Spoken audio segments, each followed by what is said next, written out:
Got it. Done. Starting now. Bah. Oh my god, my watch just died. Oh no. How's that possible? Come on. Work. Start. No. No. If it's What is anything like the happening here? if it's anything like the Russian astronaut, just hit it with a pipe a bunch of times. All right. Jeez. Let's just bang Someone it on got the it. We'll just. Yes, I got it. Oh, is that an Armageddon joke? Yeah, it is. I fucking Yes, loved it it. is. I loved him in that. That was great. Yes. You don't know anything about Oh, it. it's not working. Did my It's- Russian it's- space station. All right, everyone. I need a new watch. Coach, you actually have a T-shirt with that same logo. Yeah, you're right. I just saw that. Son of a bitch. This is how we fix a Russian space station. Wait. Nope. Fucking dead. Just not gonna work. That's how you fix cellular equipment too. This means I'm gonna have to go hit it a bunch of times. Bang it on the table. Just fuck it. Who cares? So how you keep the wouldn't- time? It's called the hammer of realignment. Okay, so some of you may not know. Do you guys remember the old Nokia phones? The bricks? Yep. Yes, Have you seen the videos of people trying to destroy those things? you couldn't. I think so. I saw one the other day, and someone tried to run like a very large amount of voltage through it. Whoa. And you can see flames shooting out of the creases of the plastic. My lord. And it's like, there's no way. So they let And it then cool rang, down. And then it rang. They turned it on and said you had a missed call. I was like, Wow. what? Yeah, Derek gets it. American components, Russian Oh, components, man. all made in Taiwan. Oh, made in Taiwan. We dropped one of those off a 400-foot tower, and it just bounced. Dude. Oh, thank God they didn't have like a camera on those phones back in the day, because I can guarantee you my life would be a lot worse. No one could Or ever a lot more destroy public. Yeah, A lot no one more could ever public. no one could ever destroy the phone after you take a picture of them in an angry fit. Oh, I'm so glad I went through college without camera phones. It's such a good idea. Me too. We literally had to develop the film to get the pictures that we have, and now we're looking at them. We're like, "Ooh, not Facebook worthy, not Facebook worthy." You're like, "Damn it, we're going through all of them." I was like, "Well, here's one good one out of the whole group."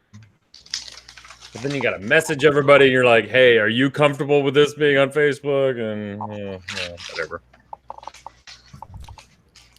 Yay for technology! Hi, everybody. Damn, it's good to be back. Excuse Good me. work. Good work. So, yeah. Soonterfell color option. That's happening. A dry fit baseball I'm jersey. Seriously. I'm sorry, dude. They're going to be like fucking $60 if we get the original jerseys. Like, Ooh. I don't know if people are willing to pay $60. I mean, I know some people are, but Being a sausage wrap is not appealing. put on a 3/4 t-shirt. We all got man boobs. Just wear them with pride. wear that dad bod with pride, Mark. I do. We all love the crease that happens right here. It goes out, in, and out again. When I'm working in the yard, it always looks like I have an eagle on my chest.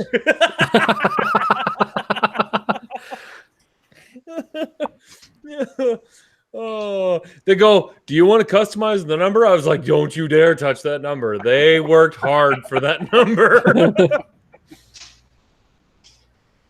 I thought about putting a Star Slinger 71. Oh, shit. Oh, how is that not your handle? How have you not changed all of your platforms? I don't know. I just figured that was his thing. It's Yeah, but you could totally take his thing. What That if would be fine. he was Star Slinger? What about you just being Gunslinger? You'll just like be my. You should think just be no. You should just have like Star 71. That's what your thing should be. Just Star 71, or just a star. just a star. I like it. I like it. It's good. We'll go with that. No. Apparently, all the sheep in the X-wing world think Soontir-Fel is a color option. So. I really want to dive deep into this when we start the podcast, but it's going to be just me ranting. Like, the Soontir-Fel thing is done. Like, we get it, guys. It's cute. Scott Collins, I love you for it. I knew it was going to happen. But I did not realize how many people just instantly click on Soontir. I mean, it's almost instantaneous. It's not even it's just a natural reaction. I must click Soontir-Fel. So I'll give you a hint, Coach. If you rant about it, the reverse psychology is going to kick in. They're going to click on it more? Or have it brought up more. Oh, okay. Well, hey, maybe we'll start that. So see how far that travels down the podcast if, line. If you rant about it both in the pre-show and commercial and shit show, it won't hit the podcast, and you're a little more safe. That's a good point. That's a good point. Okay, so here's the rant on the Soontir-Fel thing. I get it, guys. It was funny at first. It was cute, but like when we put up polls, we generally want to know what you think. Really? So I mean, when it's so simple as a color, like that's all I need to know, a color. But I've seen polls out there like 2 + 2 = 4. No, fuck it. It's Soontir-Fel. You know, having never played an Empire list, I have never once pressed Soontir-Fel. Have I ever played Soontir-Fel? Oh, played or pressed it on a poll? Oh, pressed on a poll. I've only done it very few times, and it was many months ago. I think before even second edition. It was before it was cool. I blame millennials on this, by the way. There's my old man rant. What about a shade of Soontir-Fel, Fel's Wrath? Oh, now Fel's Wrath has to come back. Yeah, That'd just be actually, another one that you I've know never what? used. If anything, this is a call to the OCX community. Fight Soontir-Fel with Fel's Wrath. Oh. That would be the most boring game ever. No. In the 2-hour polls. time limit. No. It in the polls. So like if people poll Soontir-Fel, throw Fel's Wrath in there and beat the vote. It's gotten so bad that I've seen a poll that was Soontir-Fel, Soontir-Fel, or Soontir-Fel. And that, you know, where that meme where the guy's got to press the red button and it's like one of two choices. Like that's exactly the X-Wing community right there. Like, oh fuck, what do? I have to press Soontir-Fel, but what if the other Soontir-Fel is the better Soontir-Fel? Is Jacob old enough to know the color of Viagra? Yeah, that's a good question. Press 1 for no. I believe Jacob came along in the Extends era. Jeez. But they both used blue. No, Extends was purple, wasn't it? Or was that Allegra? I don't know. What? It's not the same thing. I understand that, but What's everybody drinking? And the lemmings come following in. Well, oh yeah. See, here's me preaching about Soontir-Fel, and nothing but the chat is too. That's what they do. They do too. Oh, I'm drinking an El Dorado Hero by Revolution Brewing because I'm still going through that pack of variety. I say you've been on that for a while, or are you just saving it for podcast nights? Podcast night and Game of Thrones nights. I'm starting a. I'm going to go through the Aldi's beer choices because I'm sure they're all high quality at a price everyone can afford. I'm drinking Budweiser, but I'm drinking it out of my OCX koozie. Yeah. I need to go get Thank one. you, Josh John. Josh, by the way, if you're listening or if you hear this later, we need another run, buddy. I think those are in high demand. They're big in Australia.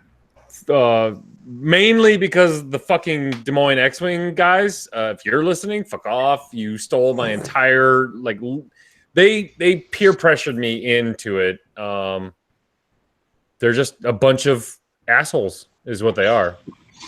But it was glorious because I posted the jersey, right? And there was a Des Moines X-Wing guy's like, I might have to change my loyalties based on this jersey alone. I was like, yes. Mars with the 2-tier fell. We have decided, though, that the Iowa Cup will take place sometime in August. It will take place in August. The destination is up for grabs. Oh, second half of August. Yeah, right? yeah. No, Gen Con. Yeah. I mean, I wonder if I'm going to have enough Iowa players. No. So the original idea was to have it in Omaha. Neutral ground, Sparta. We get to drink. It'll be fine. But then we're like, no, wait a minute. We could literally invade some podunk small town in Iowa and just be like, hey, how many tables do you have in this shitty ass bar? Can we line them all and you'll make your money for the Uh-oh. Coach Freeze? I think so. Let's see how long it takes for him to get back.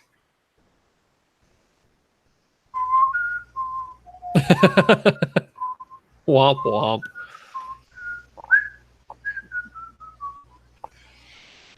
Chat, type F. F for Coach's connection. Watch Mark, they'll still type 2. Yes. Mars did it. It was a pleasure meeting you, Mars, at Adepticon. Yeah, by the way, Mars, it's good to meet you at Adepticon. Good to see everyone who came to Adepticon. And I'm pretty sure there may have been a few people who yelled at me afterwards I didn't see them. And I'm sorry. There's a lot of people, unfortunately. F squared. No, don't hit F2. That's a bad idea. Stop it, Derek. Another winner of acrylic trophies. Yeah. Hold on. List Fortress. I forgot what he ran. Coach. Oh wait. All right. Let's let the chat play the guessing game. Chat, why did Coach disconnect? I will name out the first person who gets it correctly. He just messaged us on Facebook why he just disconnected.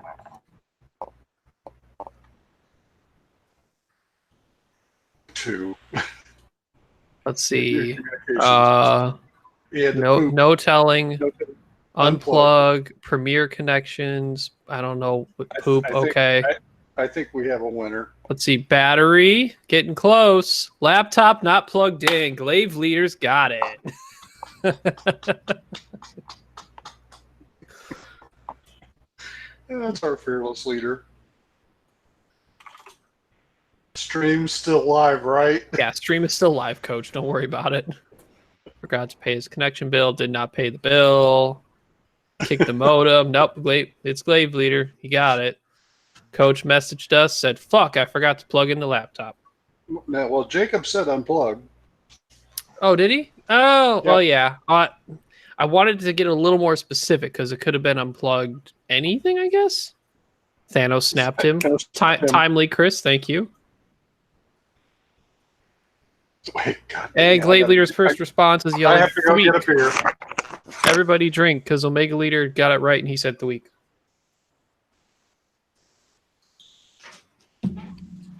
Cat, if you come closer, I can pick you up and show you to the audience. Cat, come here. Come here. We need to entertain the audience. Come here. There you go. No, don't run away, damn it. Oh, she ran away. As I said, Robert was also close with the battery part, but word for word, Glaive got it right. All right. Anyway, what was it in Iowa? Yes, my cat Bugsy. She ran away, and I need to stay here and entertain you people. Can I find Derek's list before he types it in the chat that he won the hyperspace trial with this? It can't be that far back, can it? Just looking for the words. Yeah. I won't. Rochester. Wait, what? April 13th. Oh, okay. April 13th. Aha! Got it. Oh, it was Minnesota. That's where I was looking incorrectly. Oh, yeah. He had the Colby Sperado. I'm pretty sure Derek Weldon go down history as the only person in second edition of the first season of Hyperspace Trial, maybe even the second season as well, to win a trial with Colby Sperado. I'm drinking a Line and Kugel beer. Looks like not your average. It's just a Just says beer. just says for all their fancy like logos and like combinations of flavor. That's very interesting for them to just be like beer. Ryan, it's your job to make sure we talk about Hatchman list sometime tonight. Sure, we're gonna go over Denver System Open a bit.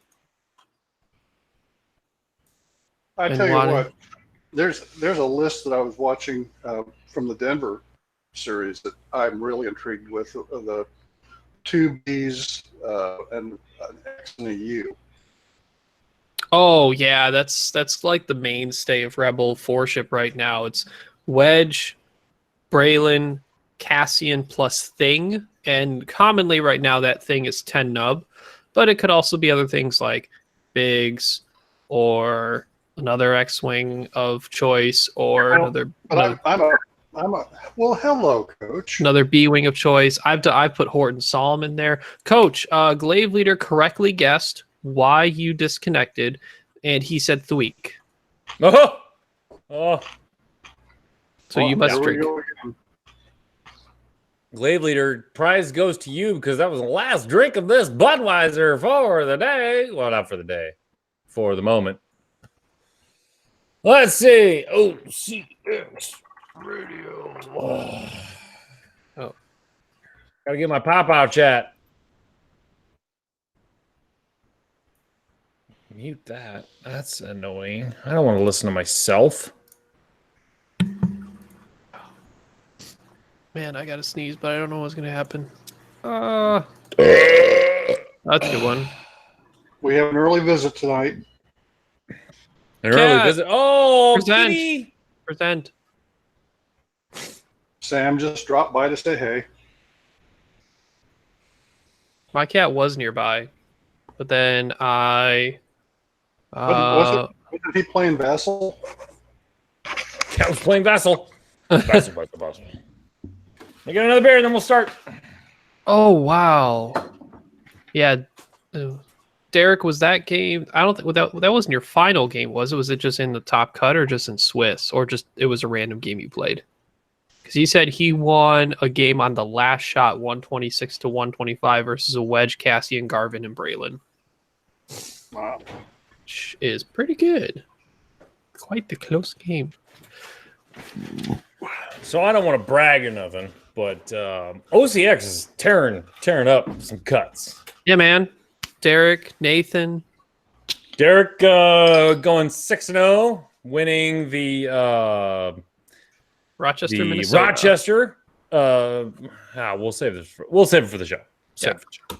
I've already because he brought it up because I was trying to find out where what he brought, what his list was, and I am pretty sure he is going to be the only person in the season 1 of X-Wing Hyperspace Trial to win a hyperspace trial with Colby Sperato in his list.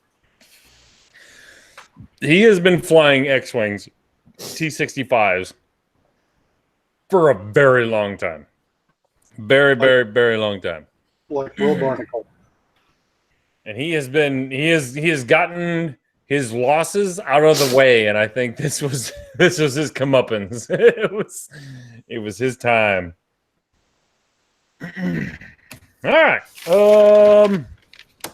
Let's just go. Let's just go. Good morning, X-Wing! Hey, this is not a test. This is OCX Radio. Time to rocket from the Delta Pilot to the 4BZ. Welcome, ladies and gentlemen, to the OCX Radio podcast, broadcasting live from downtown, or OCX Studios in downtown. Jeez, oh, fuck. That Not helpful. Don't do it over. Not close.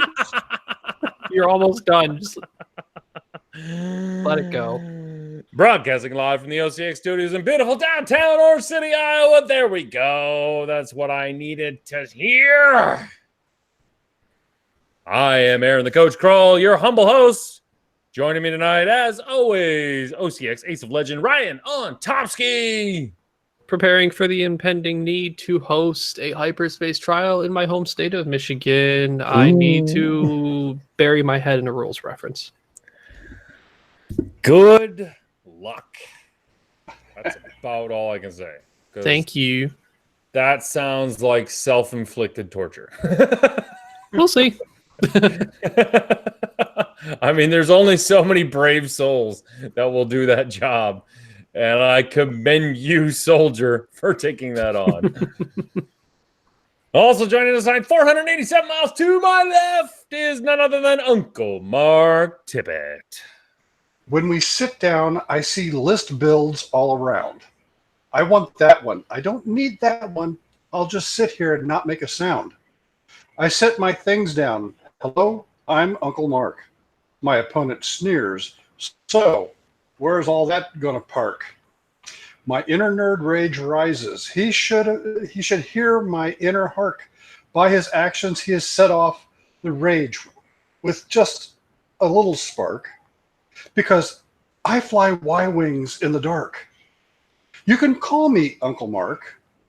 Winning dice is just a lark because I fly 5 Y-wings in the dark. Good evening, ladies and gentlemen, and all ships at sea. Hello, OCX, my only friend.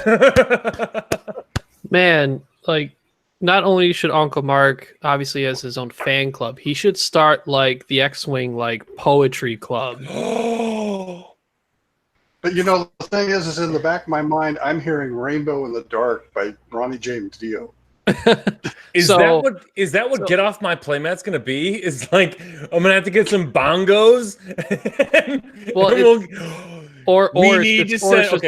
Uncle Mark's fan club. You need to send Uncle Mark like that Rastafarian wig with the thing, and it's Uncle Mark's X-Wing lyrical interpretations. Okay, OCXers on YouTube. Not while we're broadcasting. Just search Liliac, Liliac. It's a family band that does nothing but heavy metal covers. And they do a cover of Rainbow in the Dark that is phenomenal. Ooh. Cool. Now, who says you don't learn something on the OCX Radio podcast? Right? Come on. We're not just fart jokes and beer. That's one for everyone. Yes, baby. Yes. I feel like I gotta lay some. Excuse me.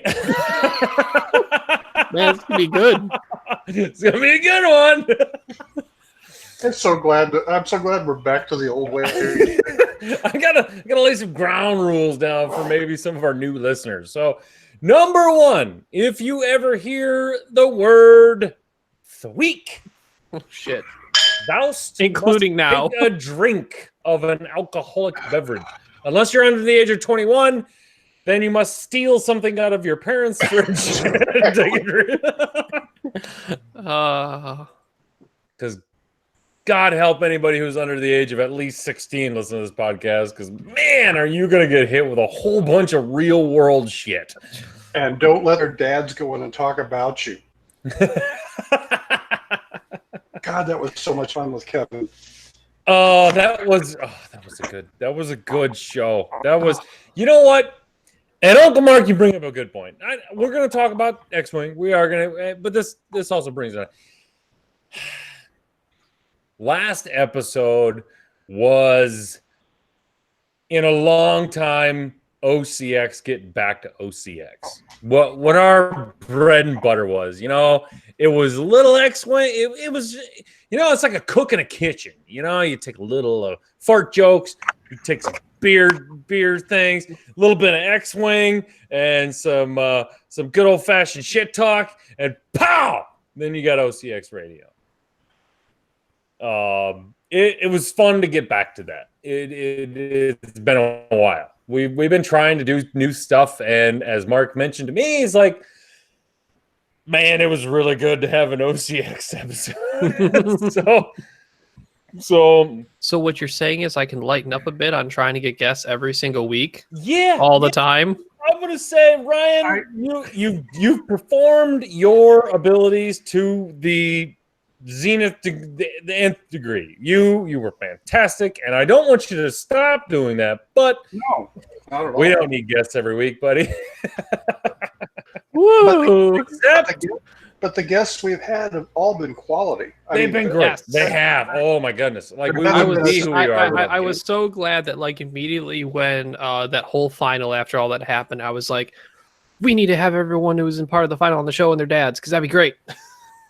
Yeah, that was awesome. Except for Nathan. Nathan wasn't there, but whatever. Gordon dropped the ball too, because he said he was going to have a proud papa moment, and apparently he decided to talk about some European event and forget all about Adepticon, and the Americans that won that one. The Americans. Oh, jeez. Well, and that's just it. OCX has always been a place for people to come on to I'd like to say a premier podcast, and I'm using quotations, as in we're a well-known podcast. I don't think we're well listened to, but we're well-known. So when they say you're going to be on the OCX Radio podcast, they have the illusion a lot of people will hear them, but Premier, pre-beer, Pre-beer. That's like farmer talk right there. Kevin said it best. So, what do you guys like to do? Is this YouTube? Or? It's so funny. He comes in, it's like, so what is this? Like, okay. That's half of me loves the fact that Nathan wasn't on, because I don't think we would have gotten the Kevin we would have gotten. Oh no, we got a partially unleashed Kevin in that one, and man, there were stories that I probably shouldn't know. None of us should have known. It was great. But he's like that all the time. He's like that every time I see him at events. So just happy and Well, and we got to have him back. We'll have him back. As a precursor, anyway, OCX is back. We're wearing the colors, baby. We're going back to our roots, because you know what? Last episode was episode 94. Asterisk John Montana. So I was like, shit, what episode is this? And I went back to the archives. It was like 97, 94. I was like, I think I know my math and my numbers. That doesn't seem right. So this is episode 98. 98? 90? 98. 98. Fuck. 98. Yeah. 2 more till the shit show. Jesus. Yeah, just call that one episode 100 the shit show. We don't know when we're gonna start. We don't know when we're gonna end. We're just gonna have an open mic. Oh God. I think I should probably take the next day off of work then. I'm taking the next day off work. I'm definitely taking the next day off work on that one. And Stu's has to be here. Oh, and nope. And Chico and Brett Chicago. I have made it a point that every co-host on this show will be on the show. It will be. It will happen. If I have to pay them dirty money, I will get them on the show. Looking at you, Chico. Looking at you. Oh, Chris Last had a good idea. Just everyone take the next day off. All OCX members have an OCX holiday next day. Wow. Just the day after everyone literally make an X-Wing holiday. I mean, if enough people take the day off, I think it's enough. Like, just the day after OCX's 100th episode, the X-Wing recovery day. Screw Cinco de Mayo. This is gonna be Cinco OCX. I know that doesn't make any sense, but it sounds good. As much of what we usually say does. Oh, OCX de Mayo. OCX de Mayo Day. Brought to you by Aaron Bonner because it sounds like mayonnaise. Well, some people are already saying they have the day off. De Mayo. There we go. I like it. Also known as Hellman's. Some people say they already have the day off, but do they know what day that is exactly, though? Well, May 18th, sure. 2016. 17? May 18th, 2017 was the inaugural podcast of the OCX Radio podcast. Now, this falls into some serious conflict because there's also a very huge nationwide thing happening in X-Wing. And it's not OCX de Mayo. It is the campaign against cancer. Good job. Not four. Made that mistake once, actually twice, I think. Twice. But who's counting? So anyway, just a precursor, a little information out there. If you haven't signed up for your campaign against cancer, please go find out what store. There are hundreds of stores doing this. Chad has this thing is blown up. Currently 3 have sold out. St. Louis being one of them. A place in New Jersey, and I can't remember where the third one was, but everybody else still has seats. Oh, okay. Mark Stewart just brought up a great thing. Okay. I saw that too. This is gonna be bad. This is gonna be super bad, but this will be really funny. If you bring a sock, oh no, full of mayonnaise to your CAC event. I don't think that's where he was going. I might make up a fucking fantastic prize. I don't know. Something. Maybe your jersey will have like a 50% discount or something like that. Oh, you might want to limit to Mayo. You might want to really limit that offer to very few people, because if the last time you gave free stuff I know, it was terrible. Wait a minute. Since I'm a co-host, does that mean I'm ineligible? You're ineligible, yes. But I have a really big sock. Maybe not fill up the sock with mayonnaise. Maybe just as when you're registering, just put a sock and a thing of mayo and be like, I'm from OCX, and see if they get it. Jeez. We're gonna I have locked it down. We're gonna have Chad on the show next week to fully promote the campaign against cancer. So we will find out if Chad has some extra prizes that Cinco de OCX Mayo or whatever we're gonna call it can happen. So anyway, but no, 2 weeks from now, we are going to have an episode next week, and we're going to have the bonanza of God knows what next Wednesday, or 2 Wednesdays from now. So May take the 15th. day off of work, call in sick. I don't know what you need to do, but Now get it correct. You need to call in the 16th, the day after, not the day of. Yeah, no, not the day of. Do the day after, because I am currently trying to figure out how to do a hotline kind of a thing, so people can just call in. It can be fun. It'll be a lot of fun.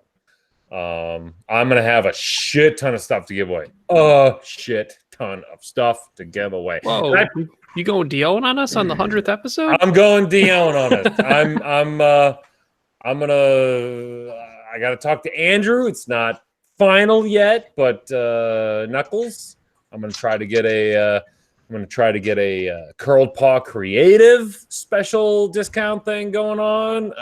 We're gonna shoot for the moon, baby. It's the 100th episode, 2-year anniversary, all on the same day. So anyway, that's just a little minor heads up. Minor. So, how long are we in the episode now? We're a ways. We're a ways in. I know. We're getting back to old OCX where we just spend the first half an hour or whatever. Anyway, guys, holy balls. So we have a couple of things to talk about. I know that the title of the episode has people concerned because the word concerned was in the title episode. And that's going to be our main focus for tonight is why we're a little concerned about what's coming down the pipeline and what's already in the pipeline. Just think of that title like when people like casually in a funny way put their Facebook status as it's complicated. Yeah. To preface right now, we don't know the points, and we're not gonna try to predict the points either. Like that's just, I think that's a failed thing that podcasters can do. It's just they're gonna be what they're gonna be when they come out.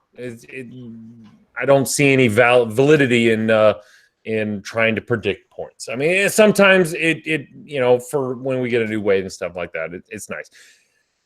But we're just going to go with strictly what the cards say and what that does towards the game, especially when it comes to Wave 4.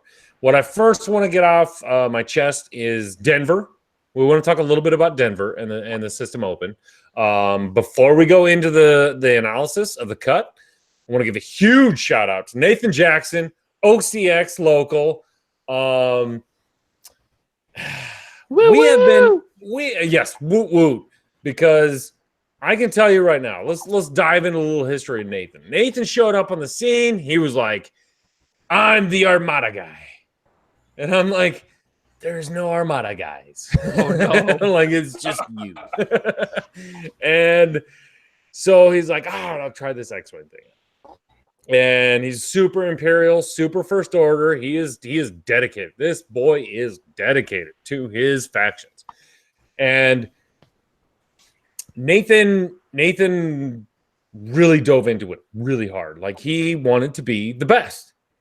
And he was trying out different lists. And he was having some success, not some success. It's weird to judge new players when they get into the game and they're like full board into the game, right? Like, I want to be a competitive player, but I've never played the game. And for me, that was kind of a first because I've never experienced a new player that wanted to like dive right into the competitive scene. It's usually, here's the game. Oh, this is super fun. And then we play a couple times and they're like, oh, there's competitions? And none of that. He was like, I want to be the best. And I got to give the guy credit. He practiced everything. He reads all the forums. He listens to all the podcasts. The guy is a wealth of knowledge for the background of X-Wing. Like as much as you can retain without putting, before putting it on the board kind of a thing. And I'm so proud of him. I love it when any OCX member community worldwide does well, but it's something when a local does it, and he travels to Denver. It's not a short trip, guys. This is an 8.5-hour trip. Did he drive? Yeah, he drove. Oh. He drove. And it's just, man, it's super awesome. He made the top. He got his dice in a hyperspace trial before this. So he got his dice. He got his templates. I think he made. I think he was 10th. Yeah, he was 10th. But the kid's coming on. Look out, X-Wing. Nathan Jackson's coming your way. Like he's no doubt. So he's bringing everything with the word tie in it. yeah, he did. I would also like to say that one of those Phantoms was mine. So I'm going to claim 25% of his top cut. Are you going to claim that your Phantom was? I mean, he might claim that yours was the first one to die in that Alpha strike that he got hit hard on stream. Unfortunately, that was rough. Totally valid. I'm probably sure that was my time. Yeah, last game, or that stream game. Oh, God, that was rough. First of all, I'd like to say fuck you, Dion, because I haven't even been on a Gold Squadron stream yet, and there's a lot of OCX guys that have been. Just saying, you had the opportunity at Adepticon, it didn't happen. So yeah. Well, and on top of that, it was funny when Dion wanted the moderators to take care of you, apparently, while you were trying to cheer him on. And then Daniel Fiorentini completely backed us. He's like, well, what if one of the mods from OCI, and we're all just like, wrecked? That was the greatest. That was by far I'm like OCX on top.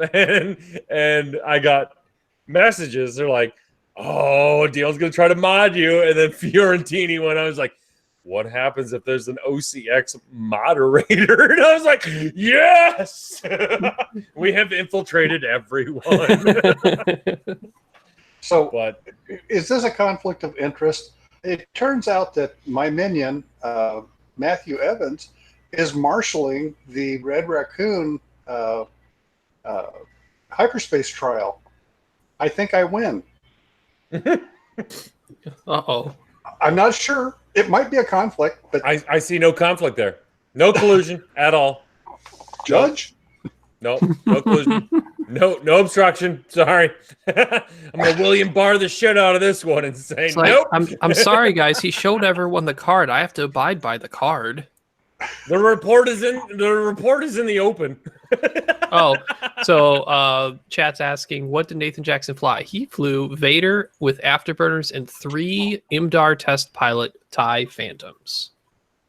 He went 5-1, obviously, to make the cut, and he was ranked 9 overall in Swiss, making the top 16. So he got those fancy templates. Yes, he did, and he is chomping at the bit to bring them tomorrow when the store opens. He's like, ah, look what I got, and I'm like, oh, I'm jealous. But no, it was a very interesting list. He went. I mean, he saw the. I don't know how you judge that list. Is it a good mirror match quad Phantom? You add Vader in there. I thought Vader was a nice touch. Vader does Vader things. For as many people who did bring that list also to Adepticon and performed well, he is the only person in the top cut with that list, with Vader and 3 Imdars. All right, now we don't need to frickin' make his ego any bigger than it's already gonna be. Oh, come on, you guys did this to me like a year ago. That's true. I know. So anyway, Denver System Open. Congratulations to Andrew Knuckles, the champion.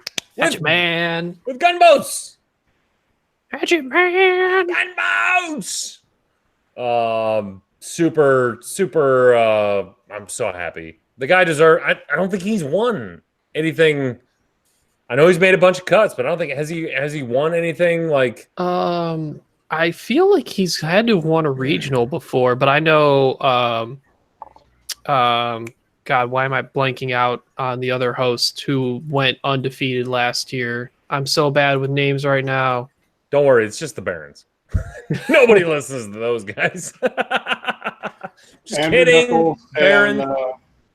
And Joel Joel. Yes, Joel Killingsworth. Thank you. God, Oh, I feel that's so right. bad Joel's right the now. one that needed to see the card. Oh, Joel Killingsworth was the one who last year in System Open, I don't remember which one, but he went completely undefeated, just like Nathan ID did. San Antonio like that. He won. Yeah, I think it both. was I think it was a Texas one. Yeah, he did it with Pal Bases, I'm pretty sure, last But year. he won the System Open and the Hyperspace. Mark, don't move, but it sounds like you're like some anonymous caller in that like we had to shade your.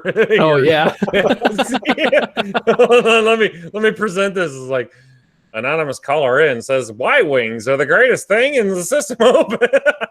And his voice No, is you're not all like, supposed to move. You moved, you ruined it. The That's bid is fine. up.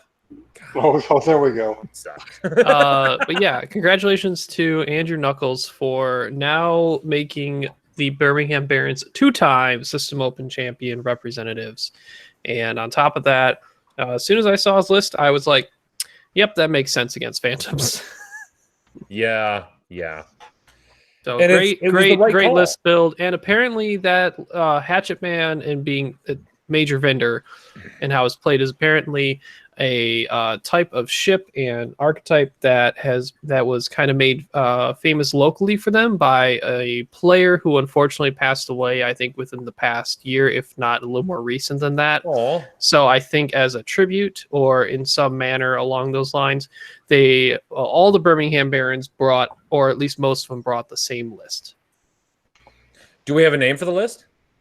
I don't know if they've named it. I haven't listened to Birmingham Barons episode yet today. I got to get on this. Andrew, I need the name of the list because this is this needs to be broadcasted out.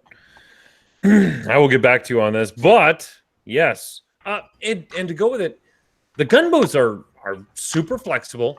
They have enough health and shield to take, a beating, and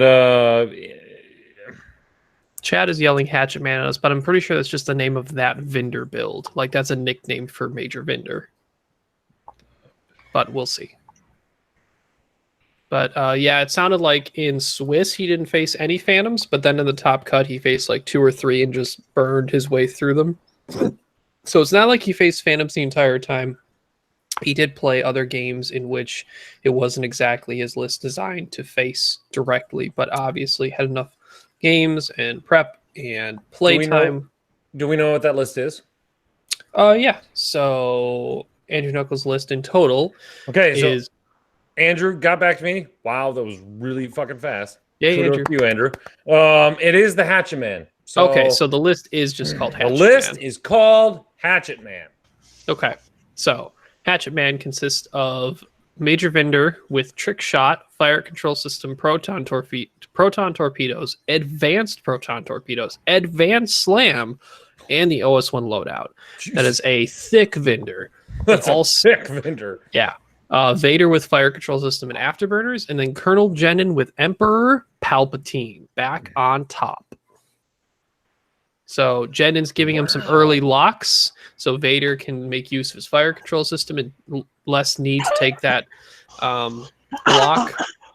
It looked like he mostly took locks around the second or third turn of the game as he figured out which Phantom that also had Juke was the best target that both Vendor and Vader could get to. To just nuke off the board, yeah. Yeah, and then he had, I don't know the amount of the bid, I don't have it built in Yazoo. I'm pretty sure he has at least a 2 to 3 point bid, if not more, to where Vendor will be able to move after all the Phantoms and slam any which way he needs to. Yeah.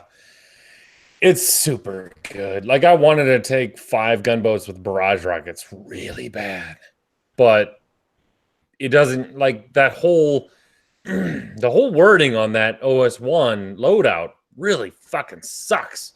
Because you need the target lock in order to fire with the disarm. And that's where Jendon comes in. It's fantastic. And then you got Vader for, like, just whatever. I'm like, he's Vader. Vader hits really he's hard. Got afterburners, and that's all he needs. Mm-hmm. Well, he's got Fire Control System too, which will help on his turnaround. Oh yeah, with the gen, and that helps the gen parking. Yeah. In a lot of cases, I think Fire Control System is a if you're in the tier of upgrades that you need to put on Vader. Number 1 is afterburners, And then a lot of times people converse about number 2 being hate or fire control system. I think fire control system's number 2 because ideally you shouldn't be shot to rely on hate. Right. And I ran Vader with hate, and I've questioned like, do I really need hate? Do I really need it? Like, yeah. Now, mathematically, most of the time, you're going to spend your target lock on the attack more than just re-rolling 1 dice. But if you can keep it, it's a huge deal in case he wants to do a Talon roll or so 4K. Big. It's so big. Because you can, So Vader can still Talon roll or 4K, and then Afterburners in to get back in the fight and still have his lock. I'm going to go with hate over FCS is depending on how you're going to use Vader. If you're going to throw Vader in there, which is a good, it's a valid point. Like, he can deal out some serious crit damage. Mm-hmm. If he's rolling 4 dice, that's ugly. But if you're going to have Vader as your, end game piece, I'd probably go FCS. Yeah, it's action economy as the game goes on. It's a choice of the next turn being more important than this turn. Right. In some cases, like you're setting yourself up for the long game. Yep, totally agree. Let's go with other lists in Denver that kind of piqued our interest. We got all the. If you want all the metrics, you want all the math and stuff like that. By all means, there's Minox Squadron podcast. There's all the other podcasts out there. They're going to go over the numbers. We're not going to do that. We're going to go over a fun list that we thought was interesting. Any other lists in Denver that kind of were like, that's interesting? So speaking of gunboats, also top 16 was 3 gunboats and Vader. All 3 news with ion cannons and advanced slam, and Vader with hate, fire control, and afterburners. It made top 16. That cheeky bastard. Brent Matthias, I believe, is how you say it. Brent Matthias. Well, kudos to you, buddy. That's awesome. That's just like, I don't want to do it. I don't want to do it. Apparently, Dion really wanted him on stream, but he declined for like the first 2 times. He said, "Get me on the next one," and unfortunately, he lost before that next one could happen. Oh, that would have been a great stream game. Oh. There was an interesting scum list that had our favorite scum pilot, Tarani. Sweet. Yeah. Dwayne Leman was a part of the top 32 quote unquote play in. Like, there was technically 18. Yeah, there were 18 people who made 5-1, and then a few people had to play their way in. And he was part of that, one of those play in stream games. Yeah, this is super janky scum. Like, Kyle would be proud. So Nim was back. Nim! Kolda, and let's see, a Jakku gun runner, and thinking it was a Y-wing. It was an unnamed Y-wing that was loaded out to the teeth. Yeah, the funny thing about it, like, it wasn't like the low end Y-wing. Like, he took the middle initiative. He took the hired gun. Hired gun. The hired gun. I think it's a 2. Oh, well, beats the ones. Yep. Yeah. Do you suppose that was specifically for the Sigmas are 1s, aren't they? No, Sigmas. No, Sigmas are 3s. Sigmas are Imdars are 3. Sigmas are 4. Oh, I think that's actually against Rebel Initiative 2 beef. Oh, okay. That makes sense. There's a lot of Initiative 2s out there that low generic.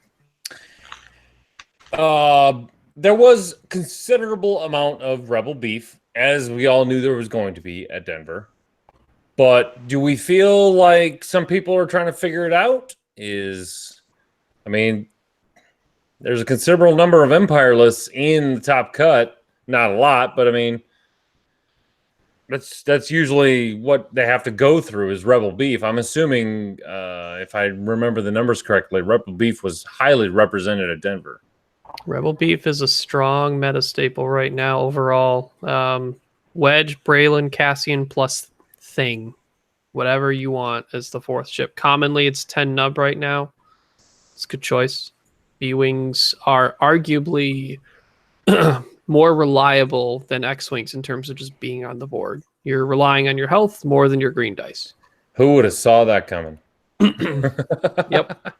I am so excited for my B-Wings. Oh, they look pretty too. We're not there yet, though. We'll go with the chat. First of all, is Ham Han a thing, or I don't think anyone's calling it Ham. It's still Fat Han, right? It's Fat Han. Yeah, it's Fat Han. How many people were running Fat Han at Denver? I'm assuming there was a lot. There were probably a lot. I'd have to scroll a lot to look because I don't have a flat number immediately. But there were. And when we mean a lot, we're not like crates where it's like Travis Johnson. Like, well, when you say a lot, it's like literally only 12%. Yeah, no, there were still more. We're talking like a lot when you're leaning on the bar. Well, that can mean a lot of things, Mark. Well, that could be 3. Yeah, there were still more quad Phantoms, I think, than Fat Hans, and even there were no true, like crazy Fat Han that everyone's come to not enjoy in the top cut. There was a Han and Lando combination. So there's no boogeyman. He still had the basis of Kane and Jarrus R2 crew and inertial. Oh yeah, I mean the base is still there, but yeah, it just was with Lando. They both had trick shot, and Lando had 9 nub. That's who actually also faced Dwayne in that playing game, and Isaac, who is the Han Lando player, ended up winning that game on stream. Ah, okay, interesting. Takeaways from Denver. Let's see. I want to first of all OCX on top. Well, I guess. No. Mm-hmm. But how do we feel that the top, let's just go with the top 16 at Denver was a reflection of what we may see in the future? Varying levels of Rebel beef makes sense. Are we talking just extended, I assume? We're talking extended just because it's system open. I don't know how many system opens are still left. There's a lot, but I mean, I think the next big one is Atlanta. Yeah, Atlanta's the next big one. So what are we going to see at Atlanta? Are we going to see probably the same snapshot picture of what we saw at Denver, or is it going to be a little mix up? There's nothing to change it, I think, at this point. Like, there's not. Like, there might be more Hatchet Mans just because it actually is a list that has a good shot against quad Phantoms. Which, while I was on Binoc, we looked at quad Phantoms conversion rate. It is ridiculously high. Like, if you bring 3 or more Phantoms, you have over 50% chance to make the cut. Yeah. It is ridiculous. So imagine there'll be a lot of quad Phantoms. Scum will probably be the most represented by Drea plus Stuff, and that Stuff has been 3 Skirgs these days, which showed up pretty well in Denver. It's 3 Skirgs with Dorsal and Veteran Turret Gunner. So a lot of health, a lot of shots. They get the rerolls, got a lot of health. Yep. Expect Rebel Beef, most commonly the 4-ship, like I mentioned before. And then expect some of the Fat Han. And then expect... I've consistently seen strong players take Kylo Ren to success. You mentioned this on the Minox, and it was... I mean, I think you encapsulated it perfectly, where it's like, if you've played Kylo enough, it'll win. Mm-hmm. Like, Andrew Bunn, like, it's not just because he's a Kylo player. Andrew Bunn's a really good player overall. Yes. But he is having success across the board, both in hyperspace and in extended, with Kylo, Tavzin, and Starkiller base. And then Brad Strazak also took Kylo, Tavzin, and Petty Officer Thanison. So not Starkiller base, but Kylo and 2 Upsilons has been performing well. But it's obviously not something anyone could pick up. No, you have to know how to play endgame with Kylo. Guys, that's a top tier level list. Like, don't just listen to us and be like, oh my God, they're doing well. I mean, if you don't know who Andrew Bunn is, then don't do your research. As I would tell anyone, do your research on a list before you pick it up. Mhm. But yeah, Andrew Bunn is one of the beasts of the West. he's just a beast of everywhere. You got to know how to fly the list, man. Don't just pick up Kylo and see his name in the fortress list fortress.com, by the way. Sign your lists up. There you go. Chris did my job. And actually, so it's not as well represented in Denver, but was well represented in other system opens and especially in the Germany one. Quad K-Wings has been doing well. Aaron Bonner, this is the time where you end the show and stop listening. Now the rest of us can proceed forward because I heard that Aaron Bonner is getting back into the game. Uh-oh. Yes, Aaron Bonner is back in the game. The bad Aaron cannot stress that enough because for some reason, people think Aaron Bonner is the good Aaron of X-Wing. It's not true. He's a dickhole. But he's getting back into the game. And on par with everybody else getting back in the game, he apparently didn't have 2.0 templates. So he had to post on Facebook and try to find somebody who could lend him some 2.0 templates. You noob. Anyway. No, that K-Wing build is... God, it sounds like so much fun. All with barrage rockets and varying types of bombs and Sabine crew. But I can tell you, as a frequent watcher of the X-Wing Recon Specialist TV, which now they've taken the X-Wing off and now they're Recon Specialist TV. Check them out if you have nothing to do at noon Central Time. Our friend and OCX OG member, Padre, has been running that list for a very, very long time. Mm-hmm. And I don't think he's had... I mean, I want to say he's like 60-40. 60 win rate, 40... I don't know. I'm putting words in his mouth, but it's a pretty ugly list. I killed it. Oh, did you face it at Adepticon with your Y-Wings? No, he did it on... I played him on TTS on Recon Specialist with the Scum Y-Wings and Drea. Oh, that's rough. Yeah, it was really no contest. But if I remember correctly, Padre fucked up on a move or something like that. And I'm not forgiving. And I'm not forgiving.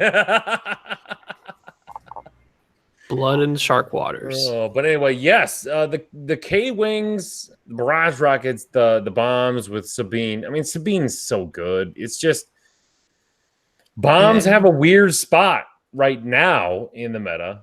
That Sabine's part of the reason why the title is called Concerned. Yes, yes, and we will get to that. The title is Concerned for a reason. And Sabine is part of that reason. Go figure. Shocker. No way. Sabine's the problem in X-Wing. But, they're screaming for a rematch. Wah, wah. I think Patrick could set that up easily. And it is mildly fun to watch Uncle Mark Tippett play X-Wing in his car on his laptop. So, wherever you can, baby, wherever you can. So let's move away from the Denver. I think it was a good snapshot of what we're going to see in the future. If you are going to Atlanta or any system opens in the near future, I mean, you should always look at what won the last system open. I mean, that's just a no-brainer. Mm-hmm. But don't try and tech against everything. You're going to try and rack your brain around some insane list building. That's just not going to happen. When in doubt, fly what you know. That's what I did at Adepticon. I was like, maybe I should try this thing. Maybe I should try that thing. And I was like, what if I just fly the 5 A-Wings? I've been flying a bunch recently. And I did fine. Mark knows Y-Wings. He flew Y-Wings. He got top 32. Good ideas. Go with what you know. If you don't know Coach. anything specifically right now, then find something that you enjoy. Enjoyment is better than doing something you forcing yourself to remember.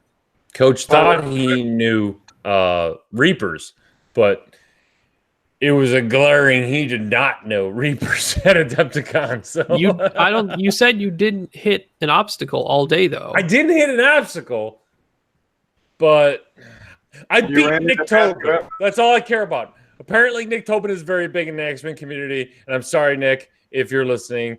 I knew who you were. But I didn't realize a lot of other people know who you are as well, and I beat him. So suck it, everyone. And Matthew Evans says that's adorable. It is adorable, Matthew Evans, because I thought, and he thought, I beat him as well until we got the calculators out, and finds out I lost. So, which, by the way, everyone who has the ability to use Launch Bay Next, do it. It makes your life so easy. Oh, God, yes. The dream is not alive with the X-Wing app. It's just not. Launch Bay Next, and we are. I've scheduled. I'm in contacts with. What is his name? Andre. I'm in contacts with Andre, and we're gonna try to figure out how to get his Swedish ass onto the podcast so we can do an interview. It might be me waking up at 3 a.m. to do a podcast with him, and we'll see how that goes. But we're gonna get him on the show. That might be episode 101. I was about to say 100th episode sounds like a solid opportunity for how late we might be up for that. Oh, jeez. But the coherency level will be very low. I don't want to do that to him. I don't want to mind knock the shit out of that guy. He deserves at least a semi sober coach. So, okay, so Denver system. That's what we got for you guys. What do we got? Is it a commercial break? I think so. It's pretty close. Yeah, I'm out of beer, so we're gonna go commercial break. Special shout out to Jacob. If you can spit that fire like I know you can, you rapper son of a bitch, we will put that as this episode's commercial. I need you to rap that, audio tape it, send it to me, and we'll get that as a commercial. For those of you who don't know, you should be in the chat before the show starts like a true OCX member like Jacob Lower. Anyway, we're gonna preface this and say, take it away, Jacob. Commercial break! That is high expectation to say. Expectations, Jacob. I need another beer. Yeah, me too. It's been a long time without a beer. Mark, you drew nose. He's already gone. He's already gone. Jesus Christ. Go ahead. I'll hang out with the peeps. All right. Noses. That's what we're gonna do from now on. Noses has to keep the chat entertained. Sure. Where's my cat? That's all I need.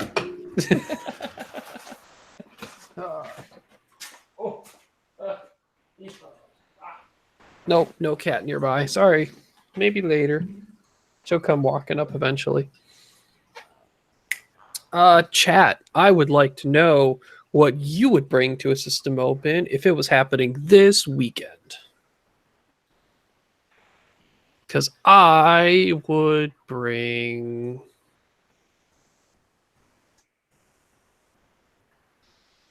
Because I already ran 5A wings, probably not that because I get tired of that. I probably would bring a sinker swarm I've been working on because unfortunately I don't think the separatists are safe and extended in there at all. Robert is asking, why should you use Launch Bay Next? Because Launch Bay Next allows as a calculator function. So when you have a list, so I'm going to it right now. Let's see. Christopher Brown says Knuckles Hatchet Man list. Someone tells me I should bring my wife's cookies. Eli Anderson would bring Koshka Frost and 2 skulls. John Stevenson would bring his Sloan and Sloan shuttle with 6 TIE fighters. Matthew Corsair, which by the way, Logo Body on the show in the chat for the first time. What's up, Matt? Matt! He would run double Jedi Starfighters because he's a baller with double aces all the time. He would run Anakin, Obi-Wan. I'm going to give him a shout out at the end of the show as well. But Donald Allen from Nevada gave me the whisper that I always wanted. It's so pretty. It's so pretty. Let's such see. a badass. Oh, wait a minute. He's in here? Who? So Low Tech 77, I haven't seen that name, but I'm pretty sure I know who it is by looking at List Fortress.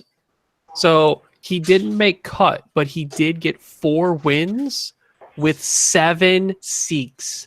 What? He brought 2 Sikhs with tractor beam and 5 of them with jamming beam. Low Tech, are you Stuart Stockton? Like, okay, the balls. So you just won the Kyle Appreciation Award. I'm making this thing up right now as we go. The Kyle Appreciation Award goes to Low Tech 77 because it is it's him. Ah!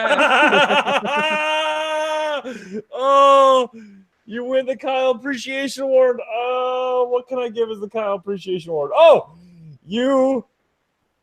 never mind. You get some work gloves because you had to work. He had to work for it. Let's see. Glaive Leader would do an E-Wing and 2 my God, arcs. that's fantastic. Mars would do Vader, Merrick, Vermeil, and Academy. Tommy would do Colby, Sperato, Luke, Braylon, and Jake. Robert Monroe would do 4 Escape Crafts, 2 Mining Guild ties. I asked him if there was a system open happening this weekend, what list would you bring right now? Oh, A bunch of people. You know what?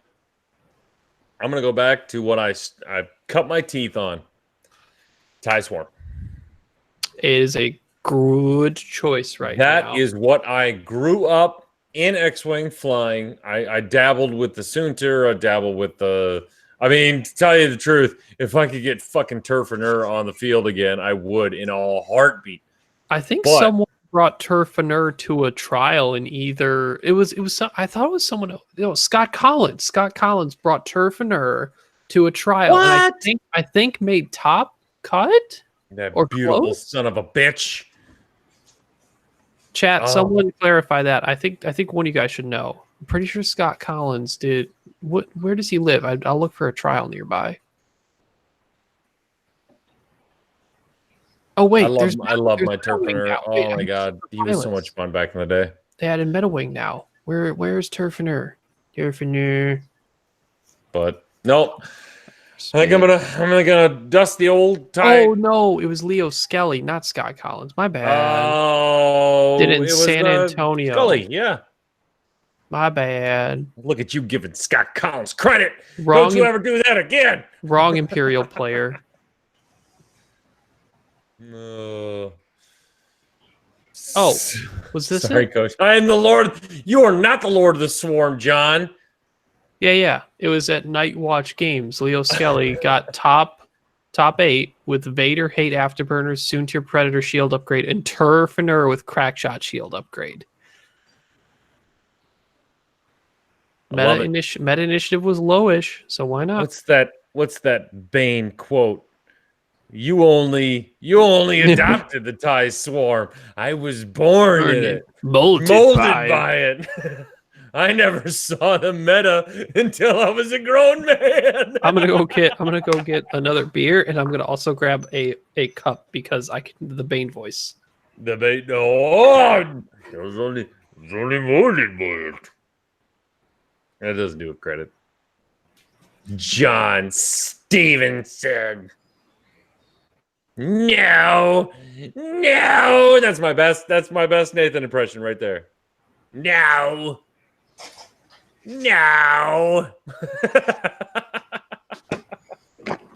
Oh, Nathan, we love you.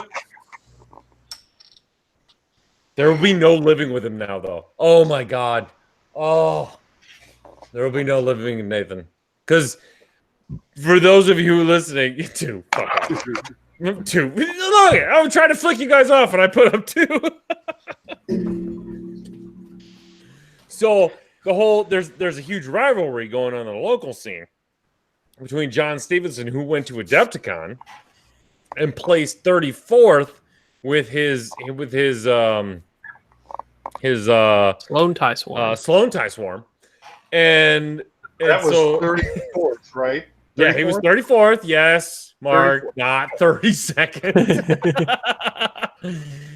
and then there was a little bit of John on the high ground, and then Nathan went to Denver and they got 9th. But I'm really looking forward to the arguments to be like, well, you got 9th and 168. I got 34th and 268 or Wait a minute. 264. So wait, 34th, 264, top 13th percentile, and then was it Math. 8 divided by what was 9 the divided by total 168. Oh wait, 9 divided by 168. Oh, top 5th percentile. Sorry, Oh, Nathan shit. wins that one. Oh shit! Oh shit! Sorry, John. Oh. Granted, I will say John's list was probably more difficult to fly and perform Man, in. you should have seen his brain at the end. Well, you did see his brain at the I end of the did. day. He was done. It was just gone. And he was our bartender for the night, and he still did a fantastic job. Derek throwing shade. Can't be Lord of the Swarm getting beat by triple T65s. Oh. Oh. Bobbing the dead cat. Okay. Oh boy. The local. With the local. wink, with the winky face and the sunglass emoji. The locals are getting angry. I love it. Love it. We breed Ryan. competition at OCX local here, baby. No, I mean, Coach, the tie swarm has an extremely high percentage in terms of its performance right now. It is the best jousting list in the game. It's been so long, but once you've flown a tie swarm for a year and a half, it's like riding a bike. Oh, I think John Stevenson flying back with it. See you Saturday. See you Saturday. Oh, that's right. The game shop in Omaha has their hyperspace qualifier or hyperspace trial in Omaha this weekend. So, yeah, on May the 4th. Let's So, see if Ryan- we can't add Nebraska to the OCX. Oh man, should Rob. we like put money down on? Wait, is Nathan, John, and Derek all going to be playing? I think so. So there's 3 of us. I feel like we should each pick a representative. Ooh. I got Derek. You got Derek? I got Derek. Okay. All right. I can't pick because they're all my. Oh, Nate's working. Oh, that's right. Oh, it's only but 2 no. No. John Style is going as well. John is the mold right after Mark. He was a Y-wing player through and through, but he's got a wicked double defender tie lit. It's gross. It's ugly. if it's defender, it can't be played in hyperspace. There's so many. Okay, so you got Derek. Let's see. You get to pick between John Style or John Stevenson. Well, I guess since And remember, this is hyperspace. oh yeah, I don't know the lists. You know what? I think I'm going to have to recant from Derek and go for John Stiles just because he's old school. Good call.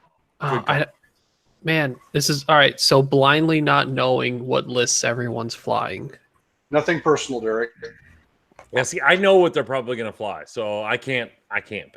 Oh, can you let have it to take the third? Well, no. While you're thinking about that, Ryan, earlier this evening, I told you I was having a Leinenkugel beer.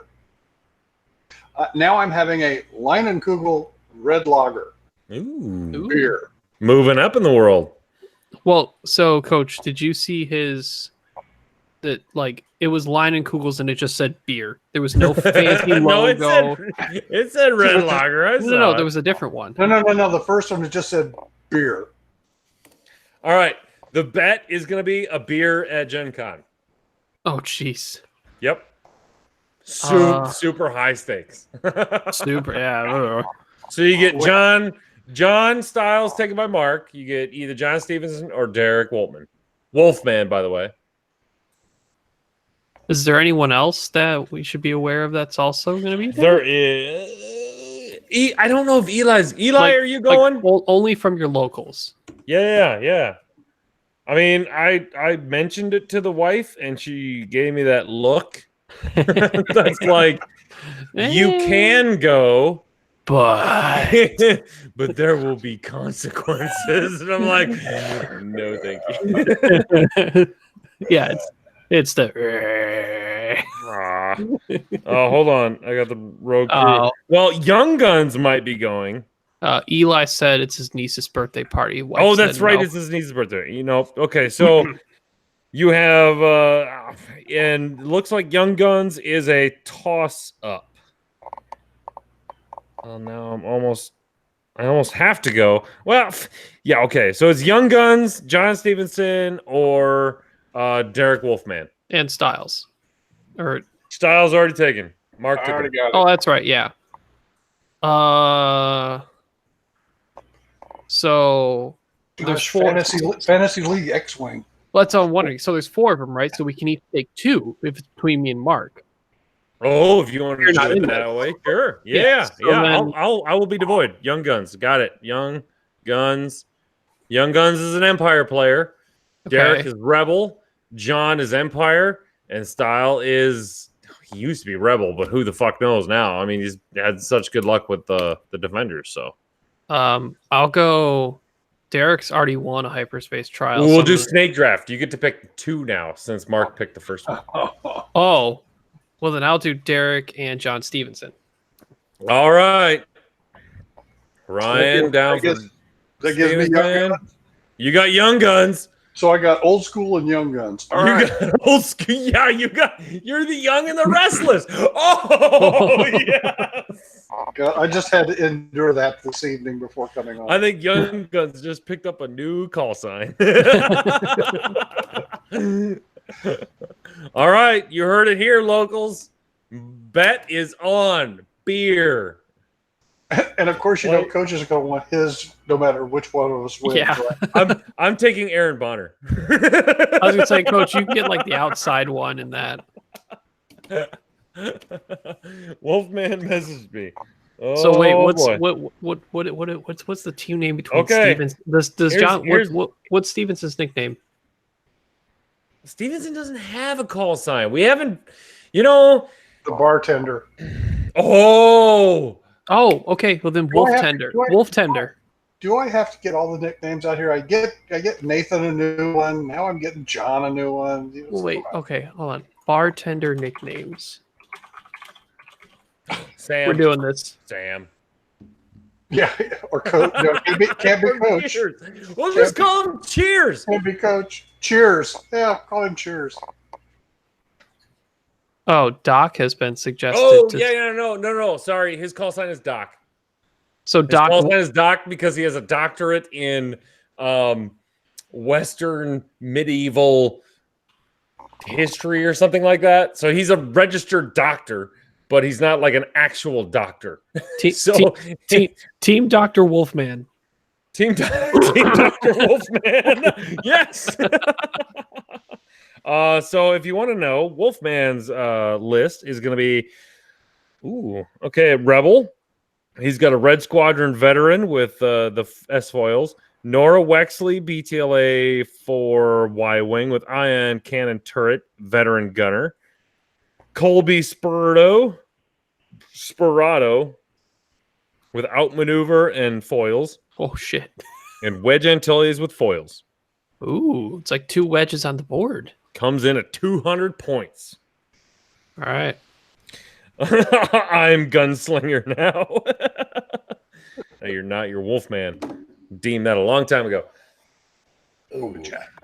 Colby Jack. Team Dr. Wolfman. I like it. Oh, this would be so much fun.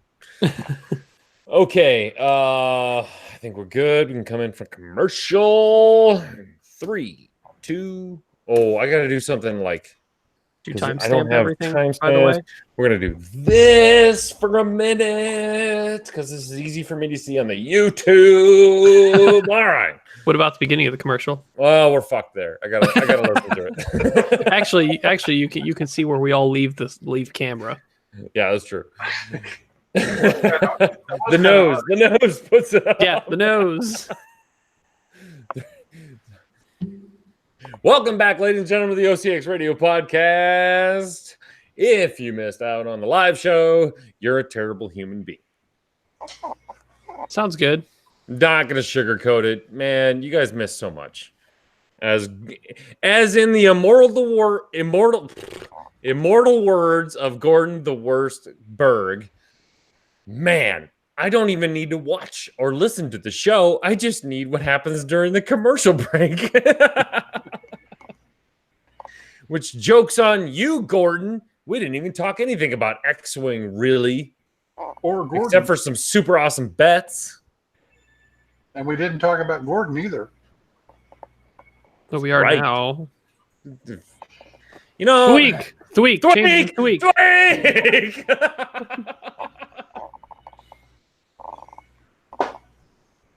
It cleanses all Gordon talk. Bye, Padre. All right. So now we're going to get into the concerned part of our show. Good night, Padre. Good night. Oh, night, Padre. So, as the title suggests, we're a little concerned. You know, we were trying to come up with a title name, and as we were going through some topics of what we're going to talk about, Topsky was like, I'm a little concerned. And I was like, that is a fantastic title, because I am as well.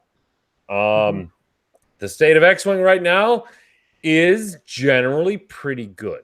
I mean, yes, we can all have things we want to bitch about. We all have things that are like, overpowered. This is too good. But, you know. Fat Han Phantoms. Fat Han Phantoms, yes. And I've come to the realization that the X-Wing community absolutely needs something to bitch about. And they will find whatever it is. They just need something to bitch about. They cannot survive without something to bitch about. But it is a valid concern. Fat Hans, Quad Phantoms, which I think we already know that FFG has them on their radar. I hope so. There's no way they can't. In past history, especially with the Trip Upsilons, they pinpointed it. Now, Trip Upsilons didn't win a lot, like top tier prizes, but the cut percentage was ridiculous.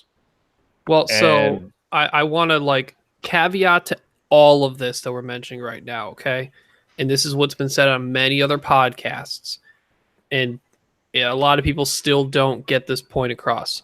We are not knocking the players taking them. Their performance and skill got them the wins, and their accolades are deserved. The list itself, people are like, oh, you mean Fat Han can never exist? No. Fat Han as a ship, as a thought, can exist as an archetype. That's okay, but not under the circumstances where we believe he has multitude of levels of first edition feel to him, where it takes away the dials of the game, it gets easily passive mods, and gives a lot of knowledge to the player using it that could make the opponent have to do insane things to even attempt to beat it, where it's a potential loss in the list building phase. That's what we do not want to exist in the game, which is considered by many to be a negative play experience, where it feels bad to play against it. That's why I think the Upsilons were nerfed.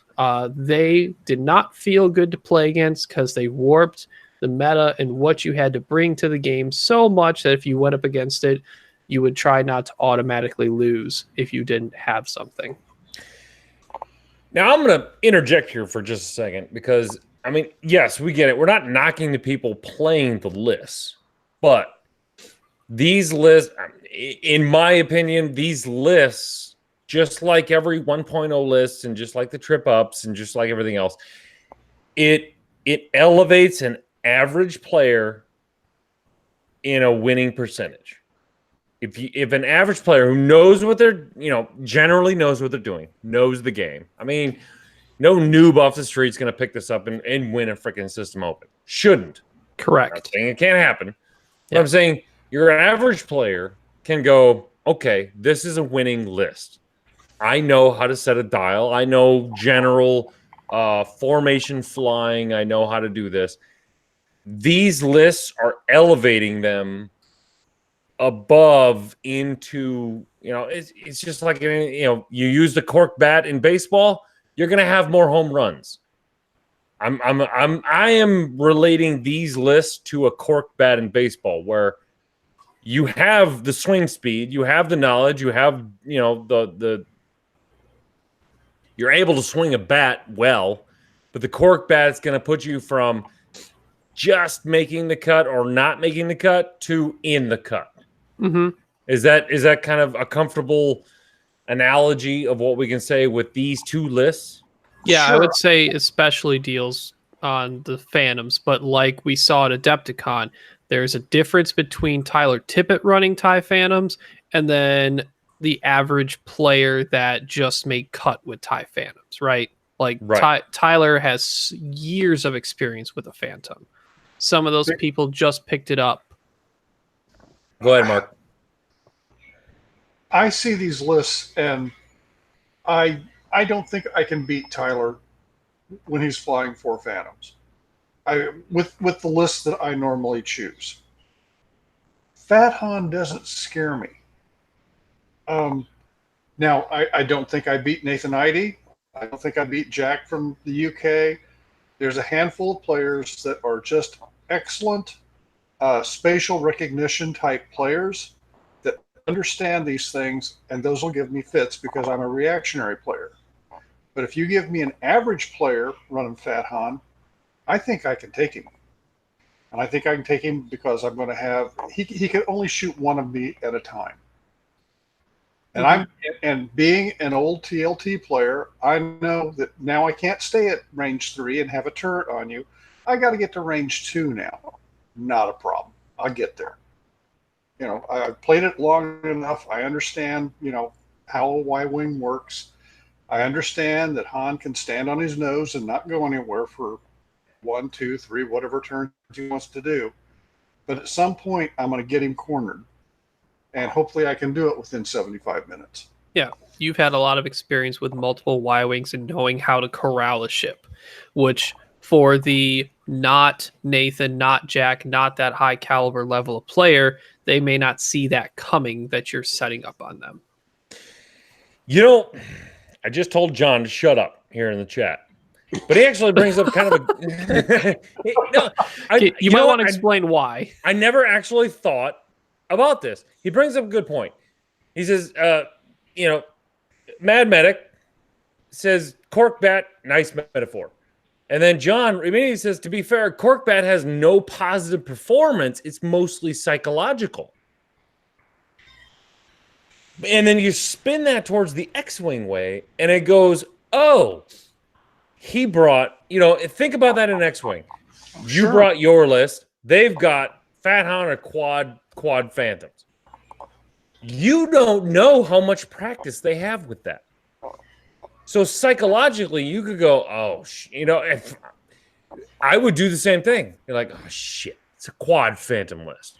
The guy probably has no idea how to run it, or he absolutely knows every single aspect of it. But the minute those pieces are put on the board, psychologically, I'm thinking, crap, it's quad Phantoms. I mean, your psychological mindset is already in a negative play feel or experience. So that weighs on your opponent in some capacity. Now that's on your opponent's reaction. That's not on you, as the person bringing it. But, I'll be honest, when I practiced with Daniel Fiorentini last week in Basel, and I tried Han Jake just because he wanted to see what it was like. I've been flying so many 4 to 5+ ship lists. Like the last time I flew a 2 ship list was like first edition. I was way out of the game of thinking in that realm. And I'm pretty sure if like if someone knew their list well enough and knew, how to generally figure out how to corner a ship or, fight against a single ship, like people, if I've put Fat Han down and they're like, oh, I recognize that name and he's flying this meta crap list, I'm screwed. Like, I actually don't have as much time in Fat Han at all. If I brought that, I'd be honest, I don't think I make cut with that list. It's just not my thing right now. But it's funny though, because X-Wing is very psychological. It is. It's the whole gambit of what you would consider a sport. It's physical, standing up all the time, psychological, having to stress yourself out, if you make the cut, so many hours to have an edge on that first 0 turn of going, I brought a good list. And the guys, he has no idea if you know how to run that list or not. But instantaneously, if the player on the other side knows that that's a good list, he's at a disadvantage because he's already thinking, I have to outfly this list now. When maybe he really doesn't. Maybe he just needs to do what he needs to do. Yeah. Because the other guy doesn't have a clue what he's doing. It's the psychological part of like, oh, I got to change up my strategy. I got to do something against this. They're going to do this. And most of the time, and this is what I've always gone by, my general mantra when I play games and when I make decisions in between rounds, force them to stop your strategy. If you get them to be more reactionary, it's generally in your favor because as long as you're pushing your play. If your play is what's dictating the game, you generally already have an advantage because you're forcing your strategy on your opponent. Yeah. Now, what the thing that I discovered at Adepticon, which got me knocked out early because I'm stupid, Kyle kind of put the bug in my ear accidentally about spreading forces out across the board because people don't do that. People like to fly in formation and tight formations. I'm all into that. I like to get all my guns pointed at the same thing at the same time. But I got my rear end handed to me 240 because I split my forces up. I knew I couldn't fly a box formation, but on game 2, I went, you know what? Air Force flies in echelon. Let's set the Y-wings up in echelon and put the leader right behind, 1 and 2. Wow. Did that whole game situation, change for me.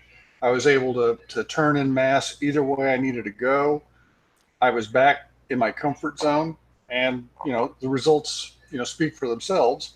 I didn't get up to a table under 20, but played well, got 4 wins. Yeah, Kyle's a freak of nature when it comes to spreading his forces out, and somehow turn 3 they're all right there like that. I've played against him so many times, I still don't understand how he does it, but it's a really good skill to have for people who haven't had the chance to really practice spreading out your forces and getting them to close in the same spot and knowing the speed each of your ships have to do and how to still angle yourself, and depending on what your opponent does. It's a really good thing to be able to practice, especially since I see too many Rebel players staying in a box type formation when none of them care about being within range 0 to 1 of each other. And then you see Tyler come at you with those 4 Phantoms in a box, and then all of a sudden peel out 2 on 2, and the other people going, wait, they're supposed to stay together. and then 5 turns later, he's back together. Yeah. It's and I agree, Mariano, just in the chat, the psychological side of X-Wing is really bad for me. It's where I lose the most time.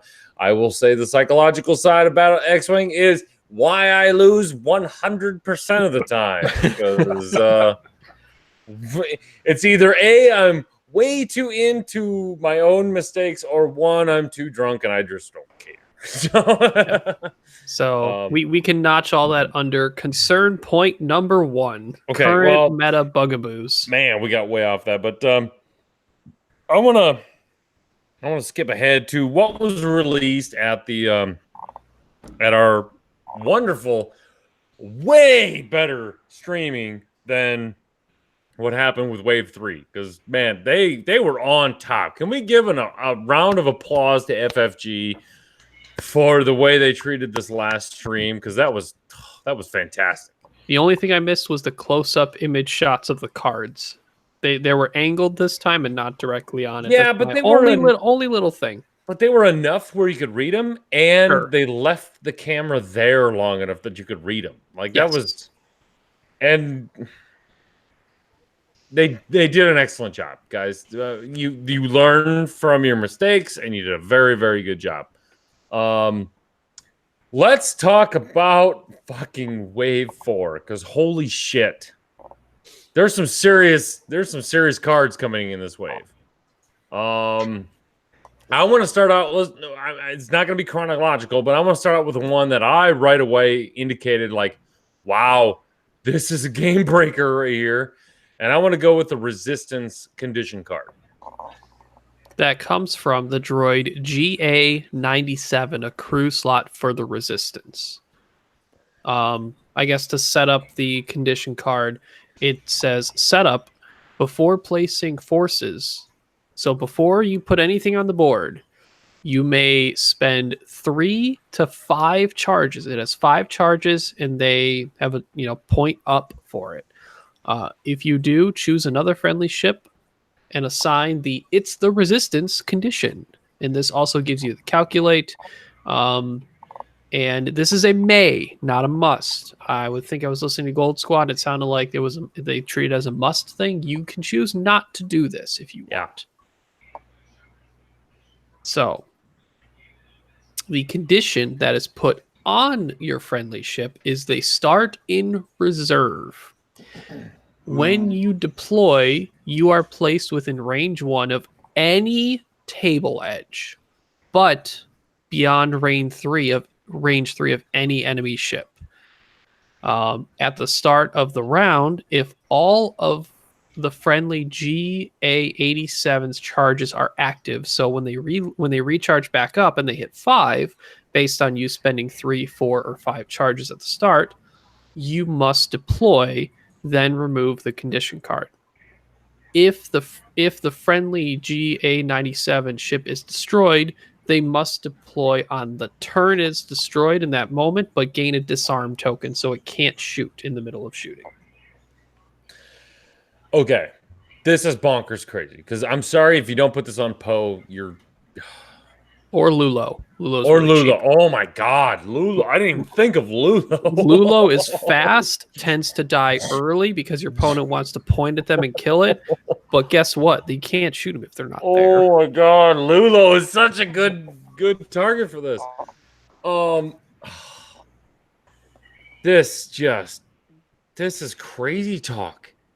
You're giving absolute knowledge 3 to 4 turns into the game of where your opponent's going to be, and you can place a killer like Poe or Lulo anywhere. I mean, basically anywhere. Let's say 3 to 4 turns into the game, there's a lot of options where you can go. Yeah. And a lot of people are like, but you can't, if I put my ships here, here, and here, I'm like, so you're going to spread out your entire list and allow me to kill one of them at a time? Yeah, you're not going to do that. No. You're going to block maybe one corner and maybe one a little bit more to the side. It depends on, like, if they're flying an ace list and they can dance around a bit, maybe they block out some stuff, because your opponent does have some agency in controlling where you can deploy based upon the range 3 from an enemy ship restriction. But that agency is small. I mean, yeah. I mean, considering range 1 beyond range 3. Okay, next turn with a Y-wing or an A-wing, I do a 5 straight with the boost. Right, come on. Like, you don't have to be on the same side as they are. You just have No to, shit. you can deploy and point your ship in an area where the 5 straight boost is like, I'm here. Yep. Or for Poe, There's- 4 straight boost and link to an action. God, it's gonna hurt so much. It's gonna hurt so much. I think it's cool. I think it's cool, but it's concerning. I like the design space. As Ryan and I talked about, the design space with the reserve, with the reserve is awesome. I like that. They did it with the Boba Fett, and they kind of did it with Marvalo, where you can like just leave and then come back on the same edge. Morale of all is hilarious. It's funny, but this is tactical. Marvalo's like cute. This is tactical. Yeah, you do have like the choice of how many charges you're going to spend, and on top of that, so some other people's concerns have been, but you're just leaving your other ships on the board. What if the opponent ship just comes and kills everyone, and now you have to come back out with nothing left? I'm like, well, you kind of messed up if you let them kill your entire list. Yeah. For one. 2, you're going to play a little bit of delay, time it correctly. You might have 1 turn of engagement, and then it's, if you timed it right, you're going to come in on the 2nd turn of engagement when they're trying to worry about the scrum. Or they're going to come in on a turn where they're going to have to decide, do I turn on this one ship that just came in from reserve, or do I turn on the rest of my opponent's list? I just feel like there's so many unknowns with this card that it automatically puts you in the driver's seat. It's definitely something where you look at and you're like, okay, this could either be too high pointed out and it's too gimmicky to work, or something could break. Like, there's the 2 ends of the spectrum. Right. And I mean Rey or even Han Solo and Poe come to mind because that happens. That's able to happen. It's a crew slot, right? It's not a droid. Correct. It's a crew slot. So that's gonna happen. And do you know how hard it is to catch a freaking Han or a Rey? Well, if you have a Han Poe list, nothing deploys until your opponent's ships are down, because because Resistance Han has his thing where he can just deploy wherever. You're like, well, I got 2 I6s. Where are you gonna set up? Oh, okay. Well, this one's gonna be in reserve, and Han's gonna fly the opposite direction until you follow me, or you sit in your corner thinking I'm gonna put Poe in your least possible best, but that's 4 rounds, 4 to 6 rounds. You could do that. Mm-hmm. I mean, it's like, oh my god, and you have infinite knowledge right away at range at turn 0 to choose what turn he's going to come in at. No, you have to choose the charges used and whether or not you're using that ability before placing. Oh, so okay, it's okay. So there's a little bit of gambit there. Yeah, but man, that's super strong. I think it's going to actually take a larger benefit on lists that actually have probably 4 or more ships in the list that utilize that new carrier to carry this guy, and then you have a combination of like a couple A-wings and a T-70, or a couple T-70s and an A-wing, or something like that, just so where you could still have 3 ships on the board that can provide fire and health to live while you're waiting for, say, Lulo to just come in off the super flank. Okay, Coach, quick quiz. Who's Low Tech 77? It's the guy that did the thing that Ryan was very impressed with. He remembered. I mean, enough, right? But it was the 7 Sikhs. He took the Sikhs. He took the 7 Sikhs and made cut. His name is Stuart. Okay. He wins the Kyle Appreciation Award, which are a pair of work gloves, because he had to work for it. I will send these to you if you really want me to. Yeah. Tommy Adams actually brings up a good point, is that this is one of the few cards that is giving Resistance access to the calculate action outside of C-3PO. And for people who have been ignoring C-3PO crew in Resistance, besides maybe putting it on Han because he's like, he can do I-6 coordinate shenanigans, C-3PO is, while you coordinate, you can choose friendly ships beyond range 2 that have calculate on the action bar. So someone can super calculate with C-3PO crew to a ship that also is carrying this droid. Oh. So there's a little bit of combination in there too. Ugh. So bad. Concerned. Concerned. All right. Moving on to the next concerned point. I think this one's going to take up a majority of the time. This Probably. electro-proton bomb. Yes. Takes a bomb and a mod slot. It is a unique bomb with And one it charge. requires a reload action. Correct. Yeah. For requires people who a are, reload action, for people mod, who are, and a bomb slot. yeah, for Brought to people you who by are the- like, go ahead. Brought to you by the fine minds at General Electric. Sure. Yeah. For people who are like, I'm going to put this on NIM. This is going to be great on NIM. NIM Nope. doesn't have reload. Doesn't have reload. So, during the system phase, you may spend a charge to drop an electrocharge bomb with a 1 straight template, then place 1 fuse marker on that device, and this card cannot be reloaded. So, basic bomb stuff besides 1, it can't be reloaded, and 2, has a fuse marker, which means a fuse marker, it will take the end of activation, you remove the fuse marker, it doesn't blow up. Next turn, it will blow up. Next turn, it'll blow up at the end of activation. Correct. So this has a timer, essentially. Yep. Now, for the crazy part. Hmm.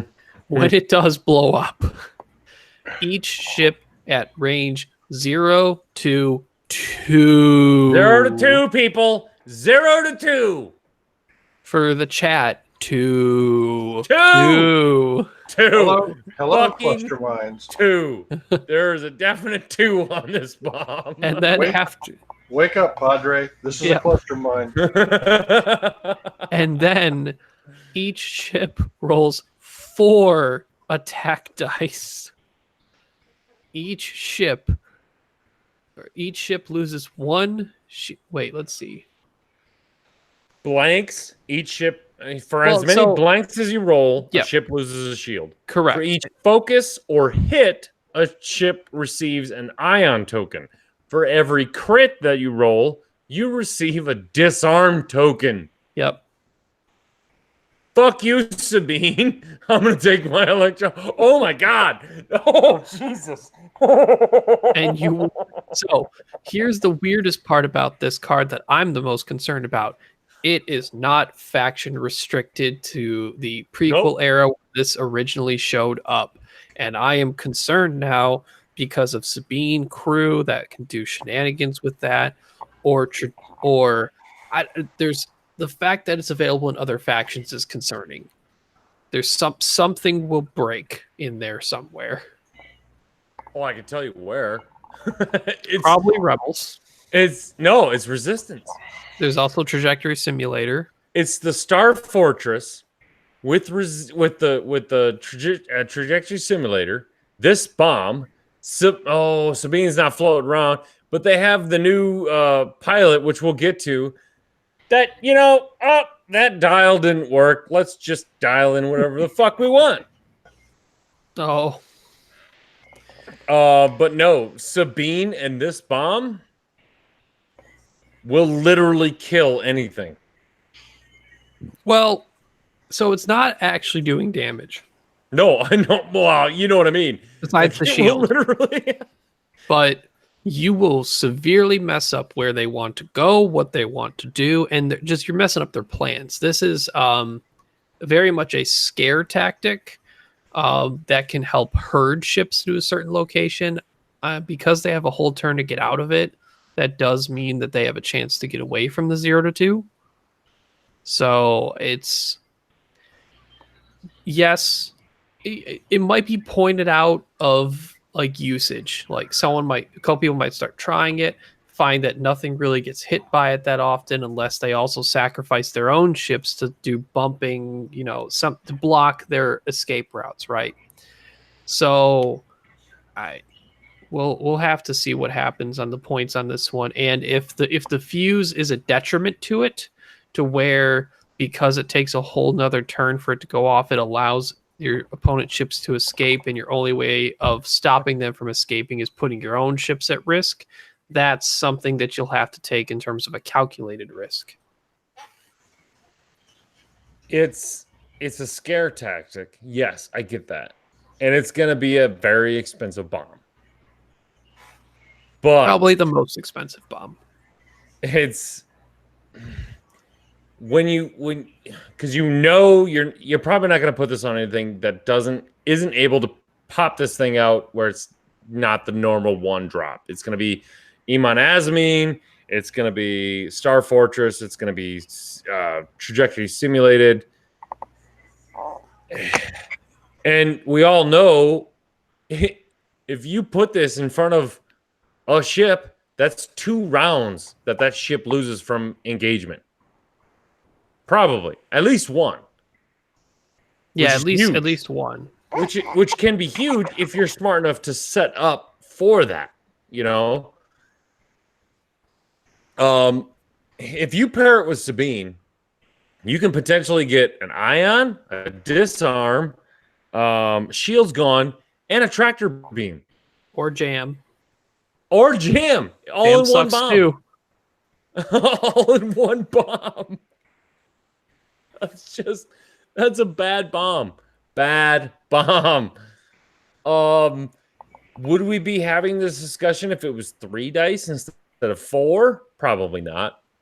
I don't know that. But I think I'm more concerned about the 0 to 2 effect along with Sabine. Like that's my overall concern. Is something like, granted, Rebels don't have access to something that can trajectory sim, and they don't have access to anything that does any fancy bombing. They are doing the regular one out the back bombing, which helps. Right.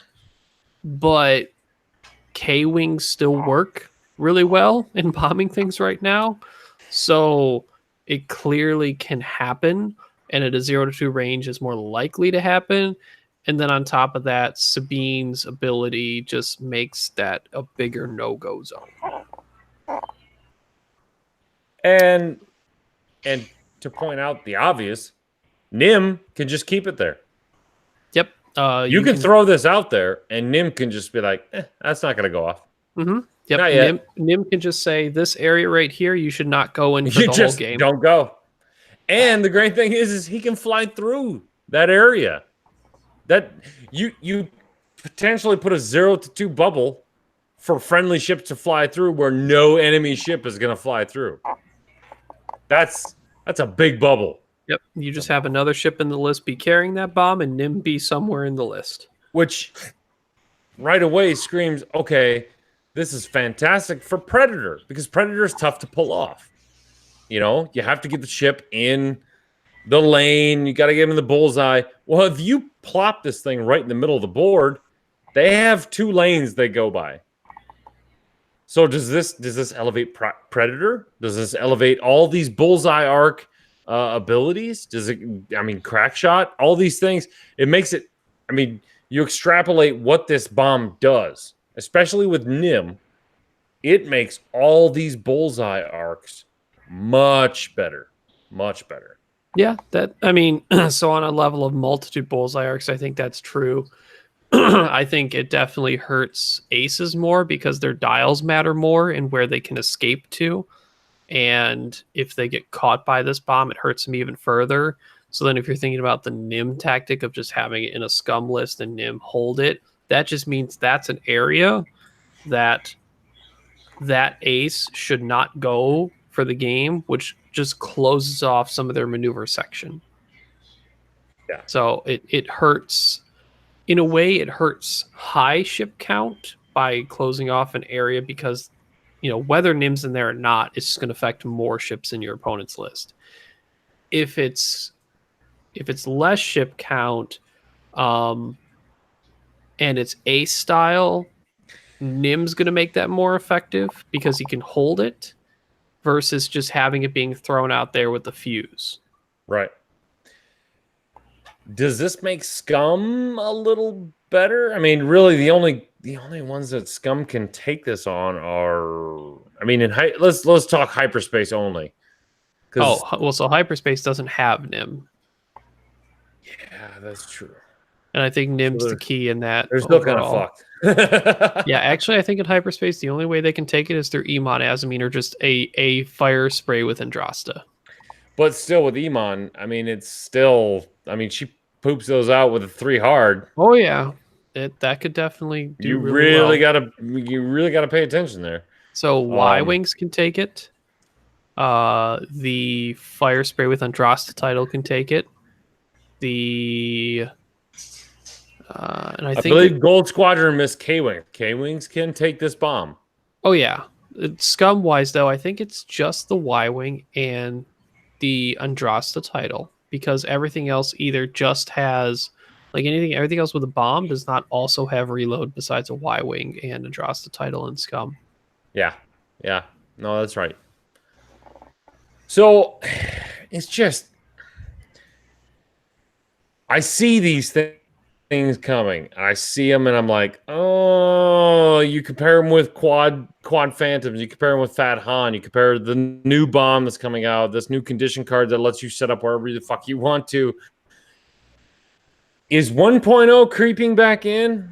Well, I think the nice thing with these 2 new upgrades, being that crew and that bomb, is that I think, like you said, and we talked about, they're interesting design space that doesn't inherently take away the feel of how we believe the game should be played in 2nd edition, how it has been promoted to be played.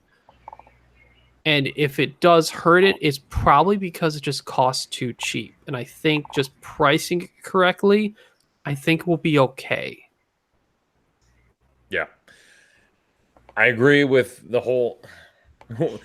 the FFG can do whatever they want to with the whole pricing thing. That is their creme de la creme, greatest thing they ever came up with, if you ask me, is that, oh shit, this is overpowered.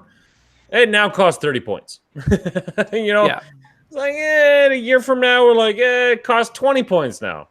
Just give it time. But man, I just feel like this might be the first bomb that costs double-digit points.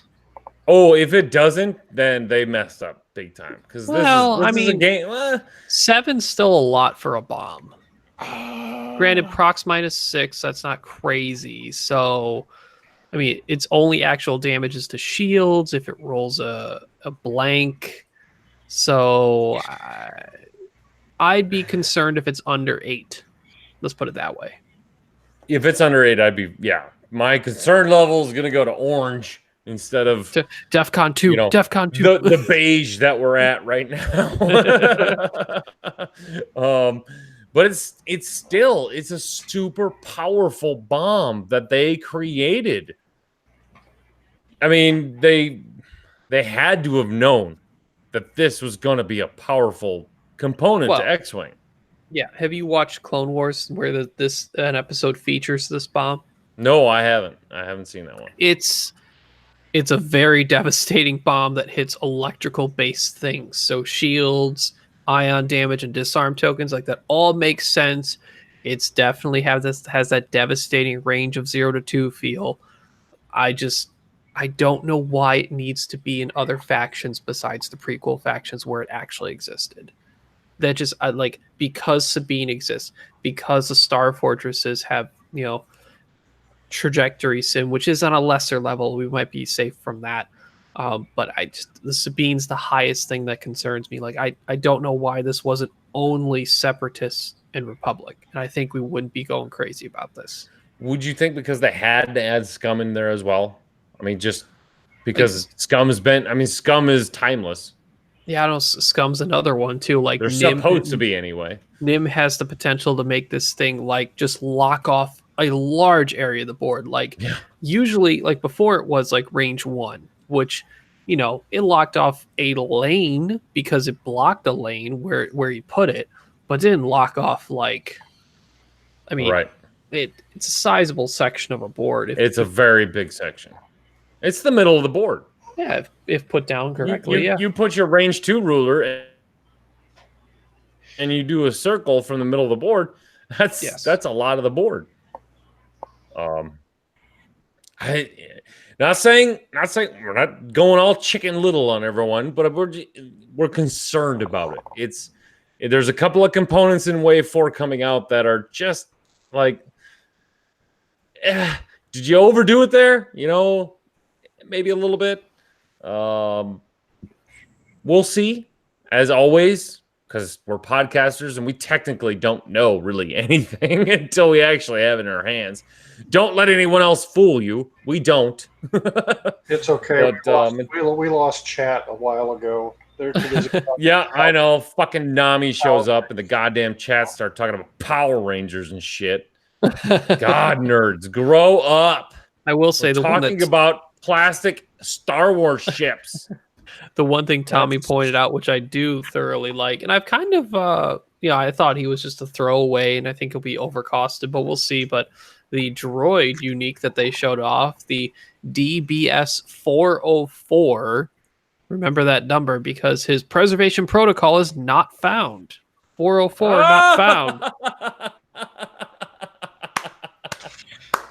Oh, look at them cheeky bastards in fucking FOG. Yeah, that's funny. He's a kamikaze type droid where he can attack at range 0. When he attacks at range 0 to 1, he must add another die, but if he hits something, he suffers a critical. Oof. Hey, I'll take it. Just put an energy shell charge on him, make him as cheap as possible, and say shoot the energy shell charge and get into range 1 and just go back. Oh, big news, ladies and gentlemen. Plasma torps are back. Oh boy. Yes! Coach, you want to hear the better news about plasma torpedoes? I do. They have their attack dice may say 3, but their odds are not as far off from proton torpedoes as one may think of getting 4 damage. Ooh, wow. Or is that counting the shield? Well, so that's the thing, right? So one of the other people I've talked to in another chat group did a little math within the X-Wing calculator, which thank you. I forget. I think, by the way, I want to have an episode where we have all these people who've made these great websites, Infinite Arenas card browser from Jim Bob on the forums, Rathos with Yasby, all these people who've contributed all these resources and have a show with them on. We could do that. I want to do that. That'd be great. Because then there's also the gentleman who did the X-Wing calculator. So it was calculated out that like the average amount of hits you get with a proton torpedo and the average amount of hits you get with a plasma, if you include the new clause that the shield is taken off before the rest of the damage is dealt, is a huge deal. Because now when you're shooting at something, let's say if you're shooting an X-Wing and you get hit, crit, it's not like shield. Oh, I ran out of shields. I can't do another shield damage. Just do a crit 3. It's hit, crit. I do a shield first and then do the rest. Like that's huge. But it's also got the clause Granted, that they don't roll any evades because the crits get evaded, right? Correct. The crits get evaded. I'm getting that messed up again. God damn it. Auto Blaster and freaking Plasmas has got me all confused. Yeah. So plasma torpedoes, basically anyone who gets shot by plasma torpedoes now has Zeb Aurelios pilot ability where they ignore crits first. That's right. You cancel crits with evades first. It's not going to do that extra crit damage of proton torpedoes, but God, depending on the cost of plasma and the ships that can take it and their viability in hyperspace and other platforms, Rebel beef could be really sad really soon. God. So bad. Like so bad. Leia's going up in points, so it depends when they release Wave 4 and when the points change. Yeah, happens. I know. No, it's not going to be 9 to 10. Ooh, maybe it would be. As I'm saying, mathematically. Now that I'm thinking, protons are 12. Protons are 12. I would say plasma. 8 to 10. 8 to 10. That sounds conservative. Lower than 8, red flag. Start using it. Oh man, concerned. Lower than 8, flag the concern, but not really, because I'll fly the hyena bombers and use them all the time. It'd be so good. Jeez. So good. Roger. Auto Blaster was also spoiled. Yes. Yay for range 0 to 2 or 1 to 2. So it's an 1 to interesting 2. aspect because it is still technically a 2 dice attack. Still. Yes. So you're not, when you're taking this cannon, there's an interesting way of increasing a 2 dice ship's damage output because it's a bullseye related thing to get that third dice. So if the defender is in your bullseye, roll an additional die, and that's at any of your range 1 to 2. Could be range 1, could be range 2 of the band. But during the neutralized result step, if you are not in the defender's firing arc, evades do not cancel crits. So That's super good. Auto Blaster, Gunboats, Skeeks, Six, whatever the fuck you want to call them. B-Wings. see, that's the thing. Like, do you give up? Yeah, I know. Do you give up the 3? It's got to be something on a 2 dice ship, and I think it's got to be on a ship that has access to barrel roll. Oh. Because you want to be outside of the arc. Or, like you said, gunboat, depending on how cheap these are, can you... Oh, they're cannons. Y-Wings don't have cannons. Ugh. Yeah. Why not? Yeah, why not? Why Because they can take everything else. So you have to look at, like, 2 dice attack ships that... it's a weird niche case. Yeah.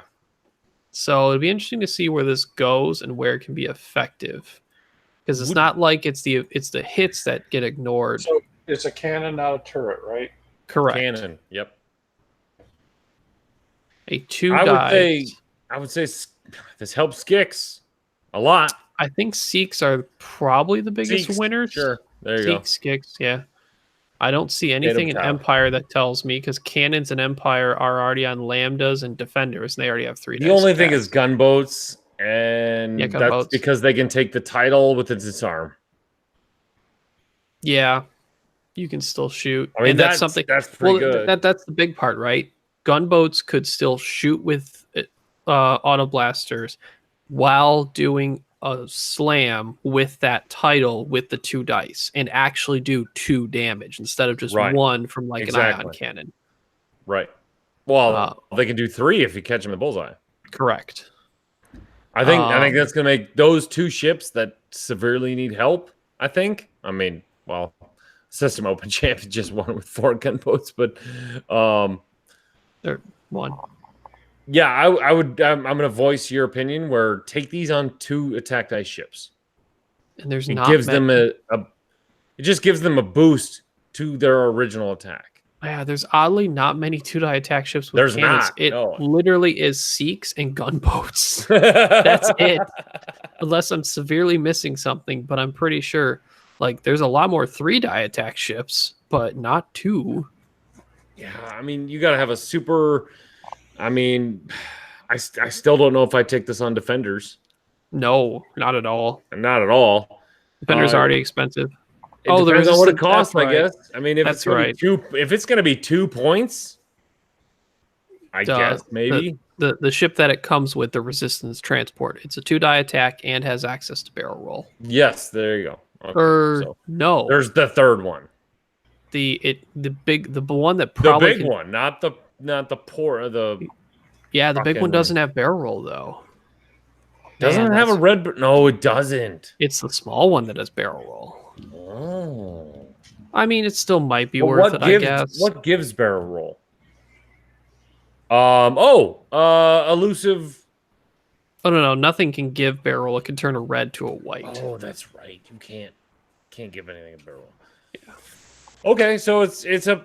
I mean, if you're gonna take it on anything without a barrel roll, then good luck, I guess. Well, so the spread of this ship did show a face down astromech card. So if it has Oh. access to astromech, it can take BB-8 Well, Brooks or did BB. say it's awfully hard for that big ass thing to freaking turn around. So Yeah, now, it has no K turned. now, granted, the T-70s do take a cannon slot. Yeah, but they're already 3 dice attack. I know, but maybe it's cheap enough that you can. Oh yeah, It's- cheapness level will It's the determine it. 2019 jamming beam, baby. I don't know about that. So we'll see. Auto Blaster, depending on its cheapness level, and if the points bring down the Seeks, and the Seeks will become likely hyperspace legal in Wave 5. We'll see. Oh, I don't think that's a coincidence. We shall see. We'll see. Anyway, there's a couple of other stuff in this wave that they previewed. The hyenas look fantastic. They look fantastic. Yeah, they do. I don't know about any of the cars that they spoiled was super, crazy. I think clarifying Padme's ability is actually really Oh shit! Yes. hers. Like so, for one, she's I4, so Padme can fly. While an enemy ship is in your arc, just regular firing arc, if it defends or performs an attack, that ship can modify only one focus result. Other results can still be modified. So she's got a very interesting level of Omega Leader, essentially. That's not action dependent. It's just arc dependent. Yep. Which, granted, you're an I4. You need to have the ship in arc, so you're probably a ship that's mildly supporting from the back. But you know what? If she has a talent slot, throw juke on her. Yeah. That means if they get an evade focus, you turn the evade over to a focus. They can only modify one of those that son focuses of a bitch now. out of existence. Yeah. And I4 is not a terrible spot. It's not. The greatest, Definitely but not. It's not that. It's not that bad. I4 is a good middle spot. No, it's not going to go ace hunting by any means, but it's going to make their life miserable if they're still in her arc. And are you really going to go Padme hunting? I mean, nobody's going to go Padme hunting. Yeah, no, her ability's so good. So good. It's just on an N1, and I don't think I can bring myself to fly an N1. I don't know. Anakin can barrel roll twice because his barrel roll ability isn't in action. I was wondering how they were going to do that. And then they said no action. And I'm like, they figured it out. It's super good. Again, it's on an I4, but still, it's an I4. It's not bad. Double barrel roll. Yep. And also, these guys have access to torpedoes and have 2 die attacks. And because they get the full throttle evade, it's pretty safe to take that target lock to then take the proton torpedo or plasma torpedo. Stapling juke onto that ship. Did we determine that Anakin has an EPT slot, or is that still up? I'm gonna assume because he wouldn't have one because he have a force power. Well, it depends, right? Oh, could this be? So here's an interesting part, right? Like, I think he'll still have a force slot, but it'd be really interesting if thematically he wasn't a Jedi yet. He was just very force sensitive, but he seemed like a pretty talented pilot. I don't know. I buy into the no force power, but elite talent, but he has a force charge. Yeah. I get that. On that Anakin. That makes sense. On Anakin, yeah. I'd still count on him having a force charge just for consistency's sake. No, he's gonna have a force charge. I don't think he's gonna have a force power. I was saying I think a force slot still shows up just because for consistency. But no way you're gonna be able to put supernatural reflexes on fucking Anakin, little baby Annie. There's no way. I don't know. I mean, it's super expensive, but it would be funny. Oh, I think it's gonna be force charge, EPT, no force talent. That's my guess. But No, I thought again. I got to praise FFG. The stream was great. I think I didn't see anything else from the cards that I mean the what's her name the crew slot that lets you. I mean the Super Navigator. Oh She's yeah, good. that was She's good. specifically on that ship. Yeah, it was K-Del Conics. After you reveal Yeah. your dial, you may set your dial to a basic maneuver at a next higher speed. So how they demonstrate this is why you execute the maneuver increases difficulty. How they showed that off was he had dialed in a reverse 1. So it's a Bank. 1. Yeah. Even though it's reverse, it's a 1. And you increase to the next higher speed, which is a 2. And he did a 2 straight, which was blue, which went to white. So it's really interesting. Like that ship was probably one of the ones that can take some advantage of that. That is super crazy. Like, yeah, because it doesn't have to be the same. It doesn't have to be the same bearing either. It's any speed, so it could be straight bank but turn. It's got to be a basic maneuver or not. It's got to be a basic, so you can't go so no from Talon rolls, no sloops, nothing like that. Nope. But it's still very powerful. I mean, even on a Falcon, I guess it's probably going to be too many points and takes up a crew slot. I don't know how many points it's going to be. Like it's a type of Season Navigator, and Season Navigator is like 5. Yeah, so we were looking at maybe 8, 6, 7. No, I go 8. 4 to 6. 8. I don't think it's that. Just for the fact that effective. on that transport, you can go reverse 1 to a 2 forward. Yeah. Well, like so, for example, a basic maneuver, like you can't go from a 0, which goes up to 1. You can't choose the reverses, but you can choose obviously the 1 straight. Right. On a 0 maneuver, you can go to 1 straight, which is white, and you still get your action. That's really powerful. Really powerful. Yeah. No, it's definitely made for these ships. And I think it was brought up the Star Fortress. Hello. I'm just gonna dial in my 0 all the time and 1 bank, 1 straight. Yeah, it's gonna be really good. I think that card will find a place.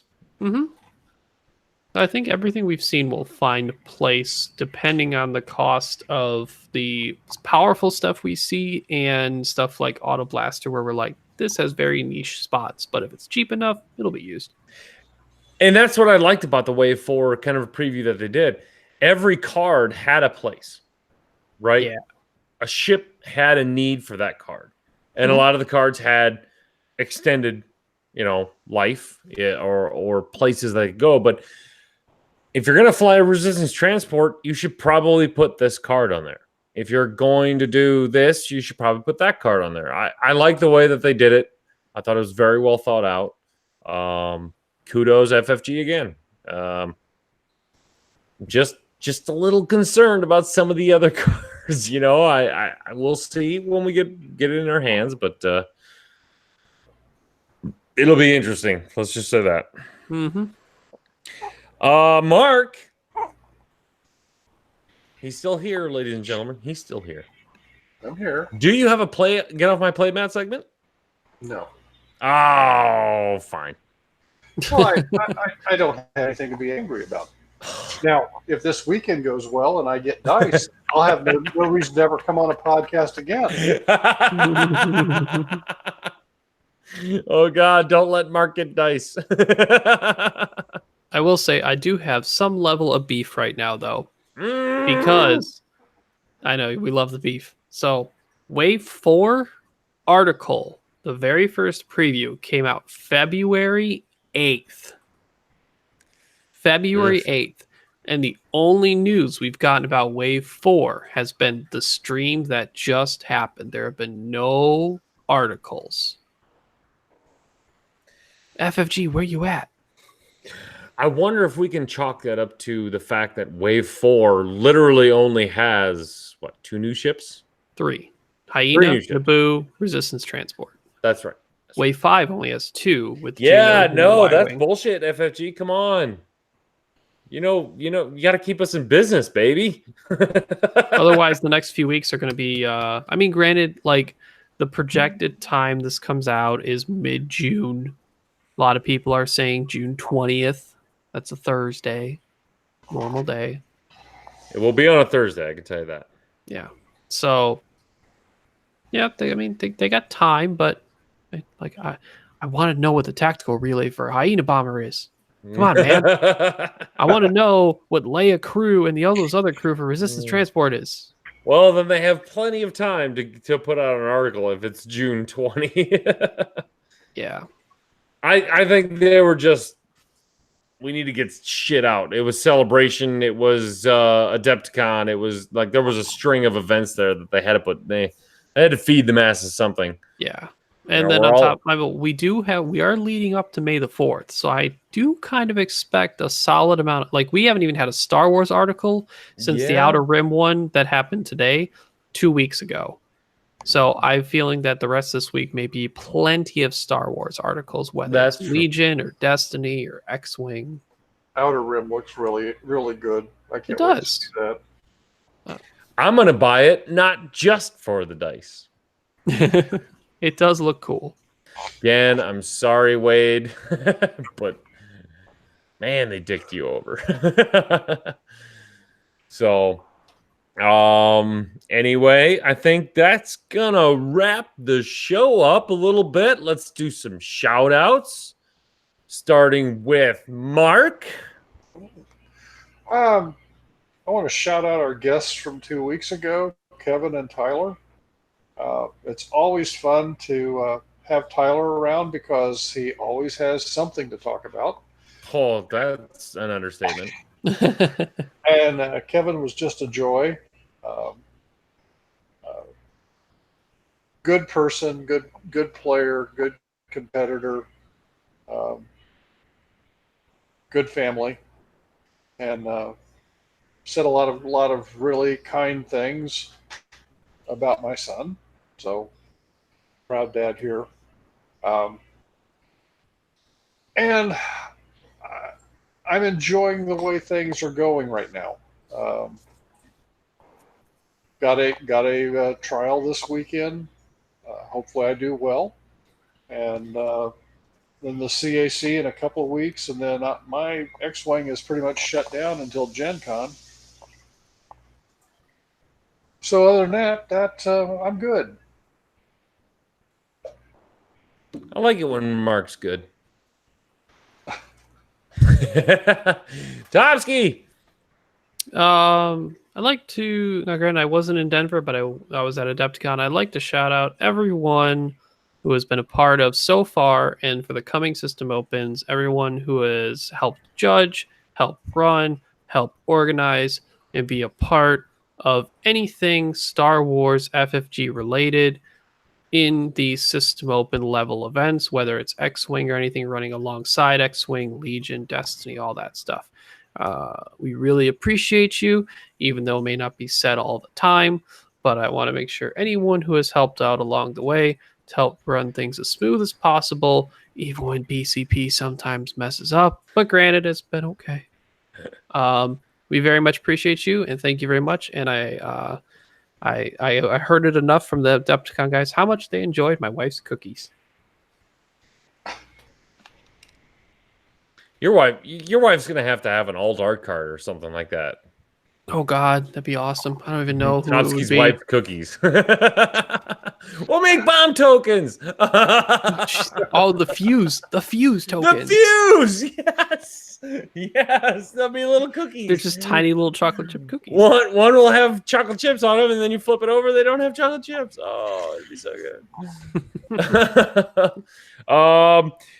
I want to give a huge shout out to, first of all, David Allen and the Northern Nevada X-Wing group. I get gifts all the time, and it's awesome. I am overwhelmed all the time when I open my mailbox and there's like a little package in there. It says Coach on it, and I'm like, oh, I don't deserve this at all.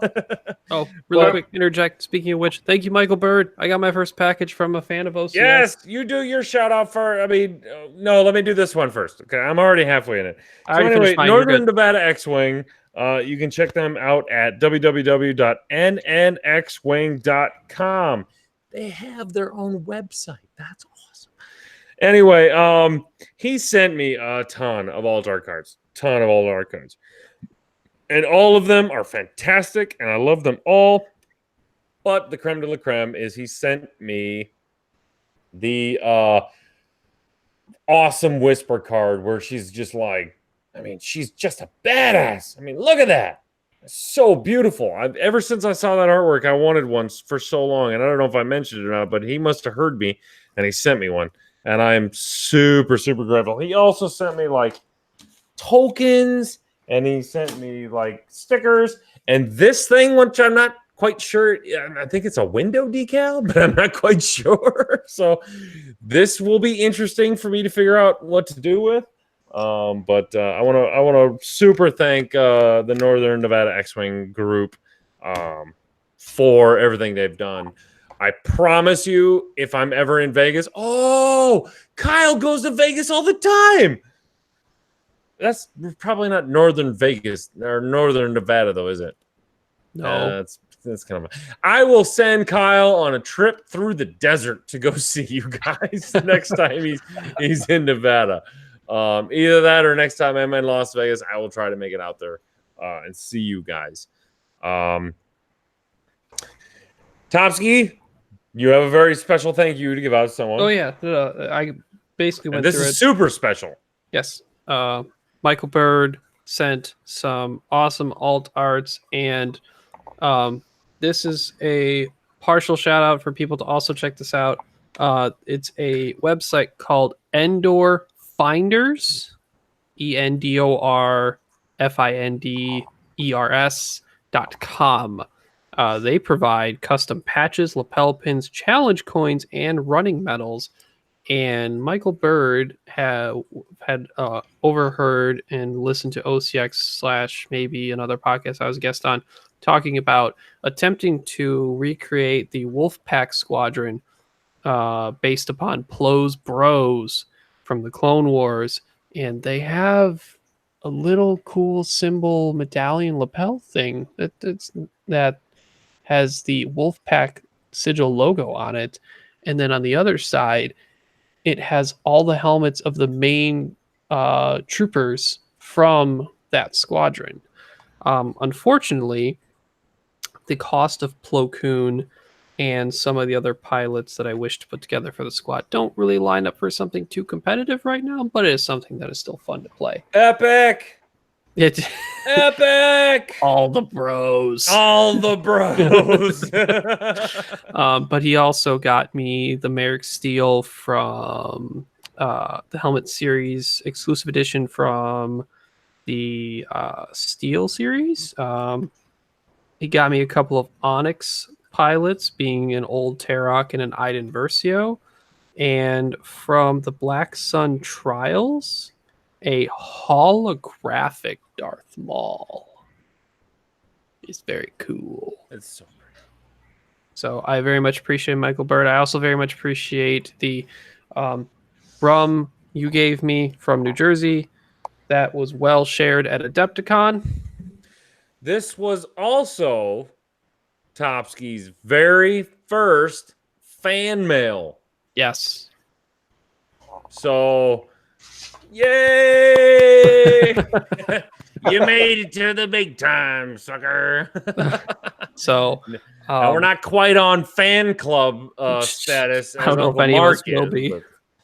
So I very much appreciate this, Michael Bird. I will probably look to share the wealth of the givings you've given me to some of the players at my local hyperspace trial. Because I always like to make sure if I'm given an excess amount of stuff to pass it on to all my good locals. Well, you guys get some cool stuff. I have a pair of suspenders. Yes, but they're super fucking cool suspenders. To tie into one of my other shout outs, yes, ladies and gentlemen, I've heard your voices and we are getting the OCX jerseys.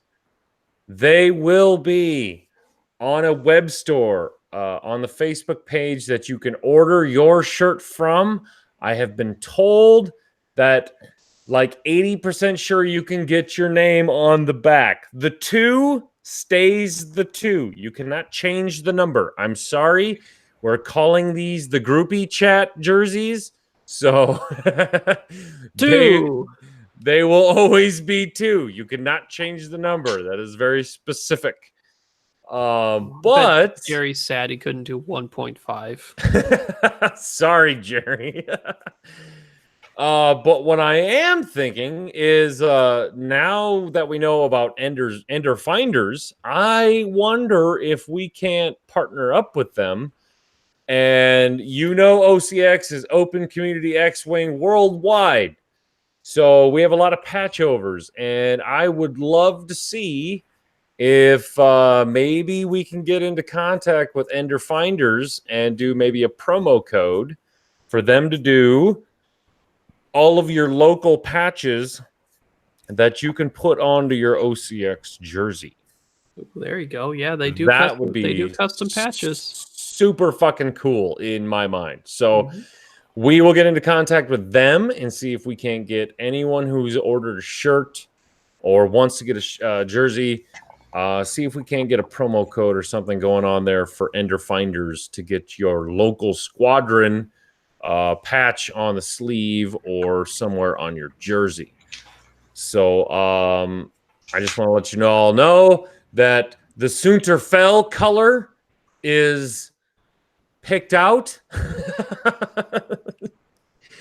You sheep, you.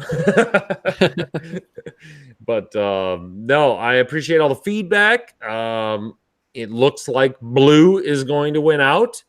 I think it's going to be very special because blue is the only color we haven't done a shirt in. So if you're in a 3-day X-Wing event, you should be able to wear your grays, your blacks, and then your blue for your cut day. So that will be super awesome. That web store should be coming up soon.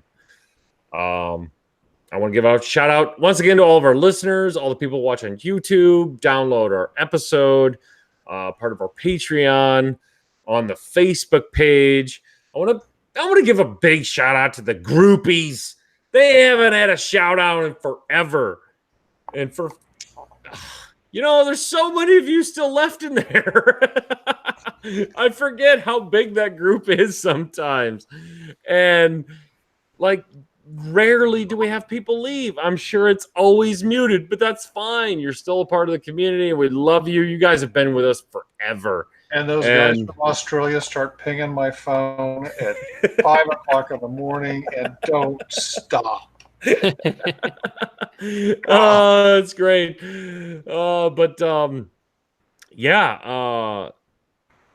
Shit, Mark, you made me lose my thought.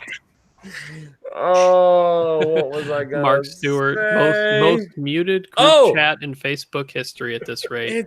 It's so weird, and I'm gonna bring this up like 1,000 times during the 100th episode, but we're coming up on 2 years and 100 episodes, and one half it feels like it's taken forever, and the other is like, holy shit, it's already been 2 years.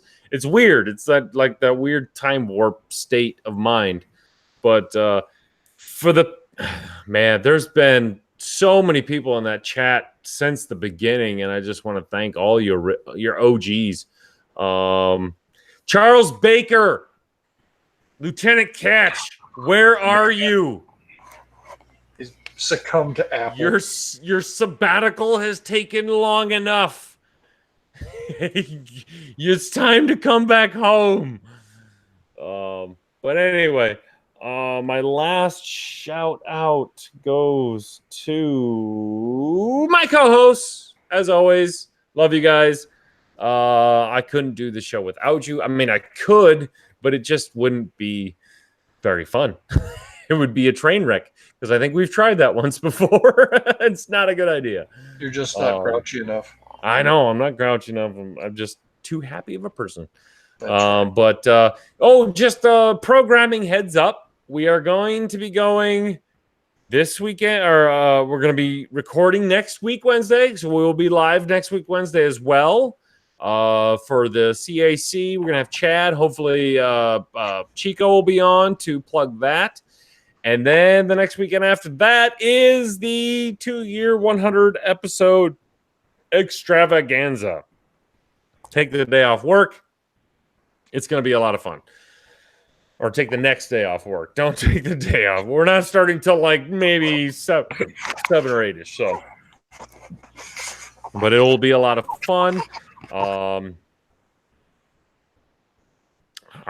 even have the ending here. No, I don't. Shit, it's gone. Oh wait, I do. Ooh, this is an old one. Bad list emissions? No, because I think we have 1,000 of them, and we have not done a bad list mission in like a year. Oh, and people yell at me every day for that.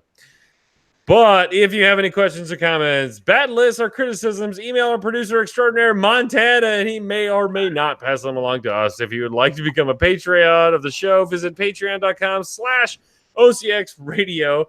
If you want to join the fastest growing and bestest Facebook group and the likes of the X-Wing has never seen before, join the OCX Aces Worldwide X-Wing Community Facebook page. Thank you, everyone, for listening. Hope you had a wonderful rest of the week. And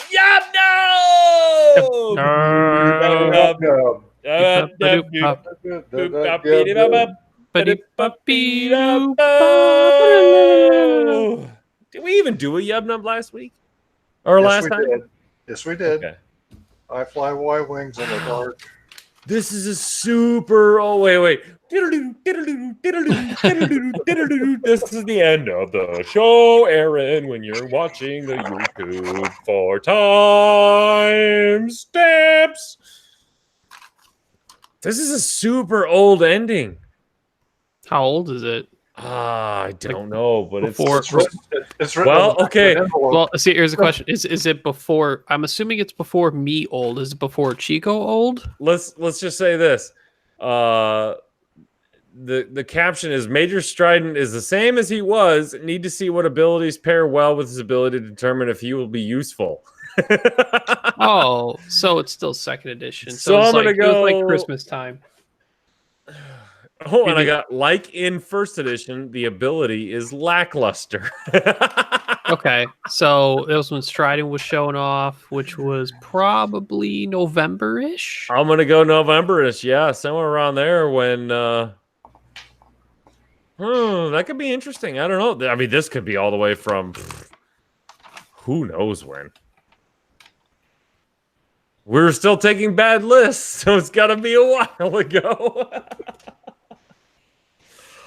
Oh, that was great. Good show, guys. I need another beer before I do shit show. I have gone this last half hour without a beer. Whoa! Wow. Fucking write that in your book, Gordon. And the Gordon didn't show up tonight. Well, yeah. I mean, I haven't checked my messages. He might have wanted to get on, but Guys, I'm going to bed. Alrighty. Oh. Good night. Good show. Had a good time. Have a good night. Good night, chat.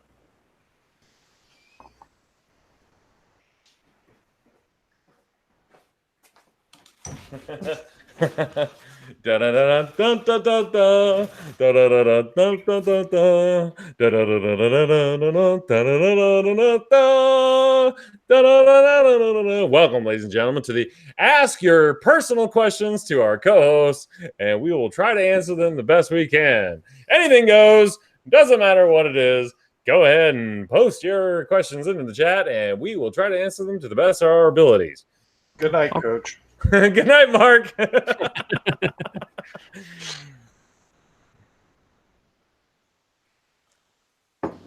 This could be interesting.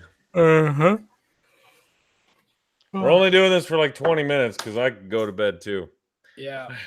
You ever get that feeling when your wife doesn't trust you with your own children? No, I don't have children. She's going to be gone for one night, and it's like there's 3-page notes like, I get it, dear. They're children. They're old enough to almost feed themselves. Like, just Okay, make sure they go to bed and they don't die. I got it. Check. 2 questions already directed towards me. Patrick, can the groupies name your firstborn? No. Oh, come on! Oh, that'll go Can we well. put a poll up at least? Okay. So I'm gonna let you in on like my wife's level of humor. So we and a group of my old high school buddies / college friends played a 2-year Star Wars role-playing game campaign. Damn. It was impressive. We mostly met every week, maybe missed a few. So out of general happenstance, obviously at the time of the characters, we had it to make it easy to where her character and my character were in a relationship and got married. There was one instance where, we got into it in the game or whatever, and they had us roll a d20, and I rolled a nat 20. Oh!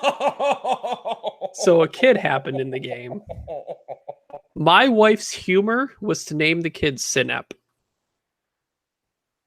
That bad's penis backwards. It's Synap, not Synap.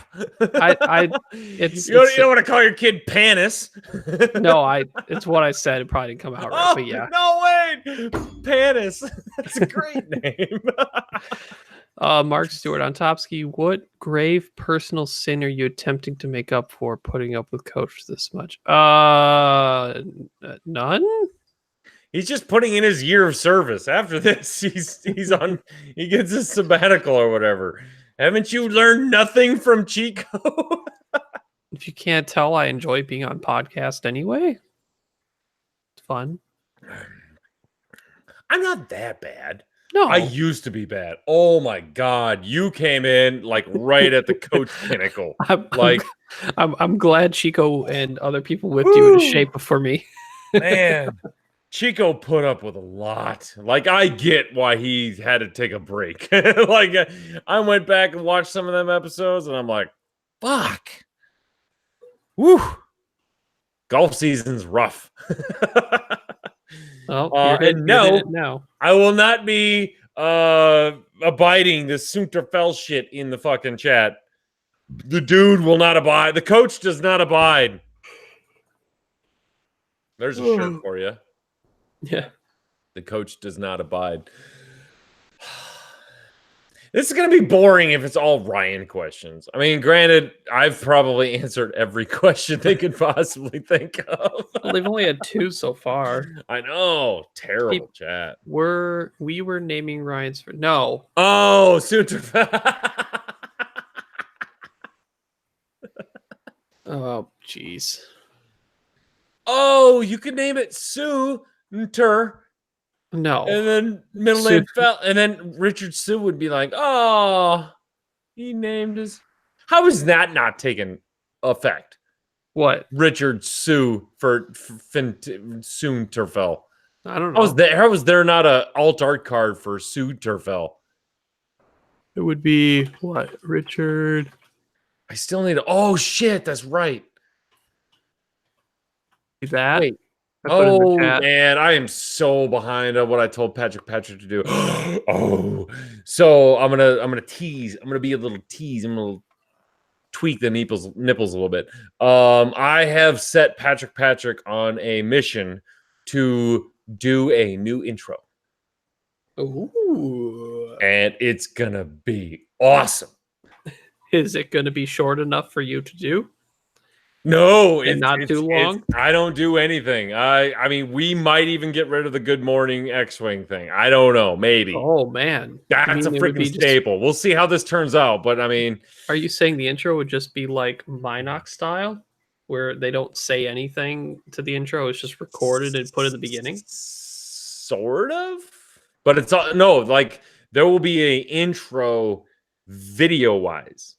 Like, yeah, it's It's gonna be awesome. hence the reason why. And oh my god, shit, I forgot to fucking shout this out. I want to thank everybody who posted their favorite best part of X-Wing post. I gotta make sure I say this next episode because man, it was so cool seeing everyone's favorite pictures. Like there was like 96 posts of just X-Wing community love. It was just great. Really cool. It was really cool. I appreciate that so much. Yeah, now it's pressure. Now it's pressure, Patrick. Yeah, it's gonna be intro, baby. Come on. And Wolfman, by the way, I saw your little fucking thing up here. Tonight was an actual legit show. Every night is a legit show. Just whether it's good or not. Yeah. Let's see. Fell was the second best from Corel. Oh, if you have a daughter, you have to name her Corellia. That's such a good name. That actually does sound like a solid girl's name, but at the same time, anyone who actually knows Star Wars is gonna be like, "What the hell?" Yeah, but you can call her Cora for short. Yeah. Oh man, where were you guys like 7.5 years ago? I mean, I told my wife if we ever have a pet, like a dog that's a boy, I'm naming it Obi. Oh, good call. Good call. 96 community love posts. How many memes? 0 memes. 0 memes, Mark. Everyone took that serious. Like there was 0 memes in that whole thing. It was pure love. It was awesome. It was great. Greatest thing we ever had on OCX Facebook page. Richard Sunterfell. I don't know how that is not a card. Whatever. Let's see. No more questions. Q surprised Porgy mode.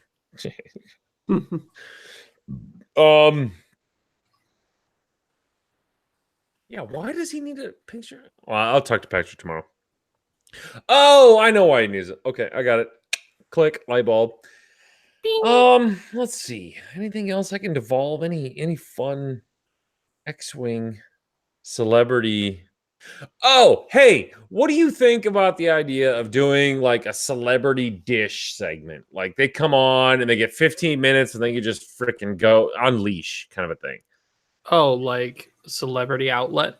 Yeah, celebrity outlet. Just I mean, they pretty much come on the show anyway, and if we have them on the show, they might as well be on the show. Yeah, that's the other part. It's like they never stay here for a short time. Here. Town halls, guys. I know a couple of you have been asking about town halls.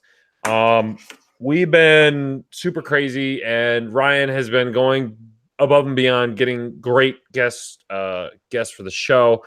We haven't done a town hall in a while. I know that, and that was kind of our staple. That's what we did. That's like our thing we do. After the 100th episode, we're going to try to do not like a barrage town hall, but we're gonna keep a tally of who's been on during town halls. We're still gonna try to do one a month kind of a thing. If my schedule lightens up and we start doing the weekly again, which for the next month looks bad, but after that it starts to lighten up. The town halls take a hit because we're every other week right now. But we're not forgetting you guys. We're not. We're trying to work out a way to do it. Whether somebody comes on and does the show on the off weeks and it's just a town hall kind of a thing. I mean, we have plenty of OCX 2.0 people that, I mean, we haven't done a 2.0 episode in forever either. I mean, my God.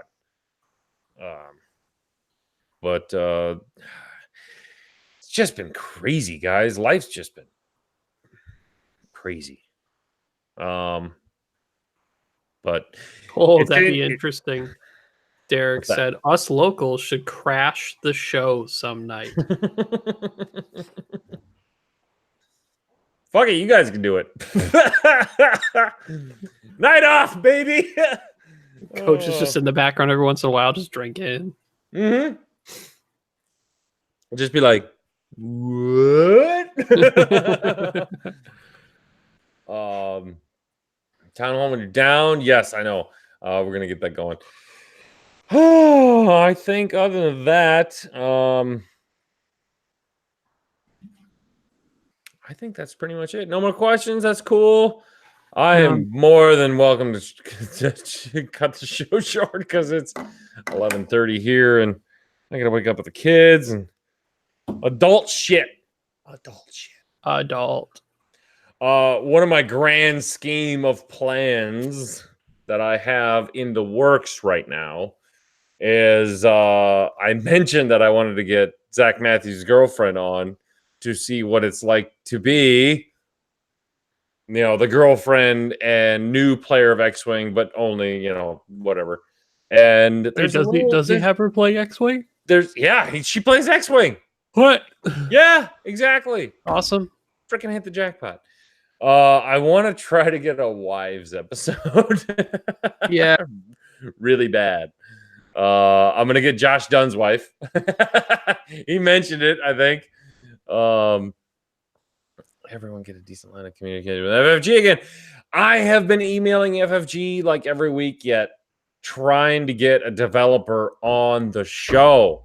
Now, I don't know if it's just me or it's just they're not letting anyone interview him because I haven't heard a podcast had a developer on in a long time.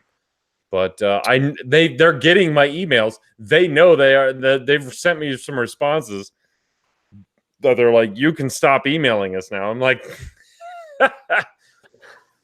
don't know who you're talking to. So you know what it like. So there have been developers on non X-Wing podcasts, though. There was a Legion podcast that did like a state of X-Wing that had Davey and one of the other Legion developers on. What? Oh, but that was for Legion, though. Correct.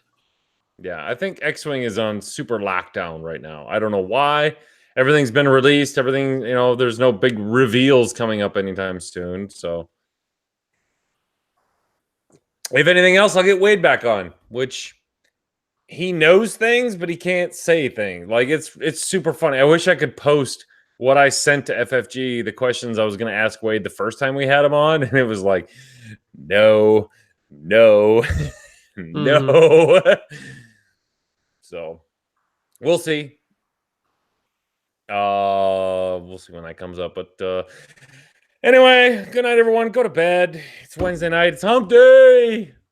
For now, in about a half an hour, it won't be. It'll be Thursday, and then one more day till Friday. And when's Mother's Day? Next weekend?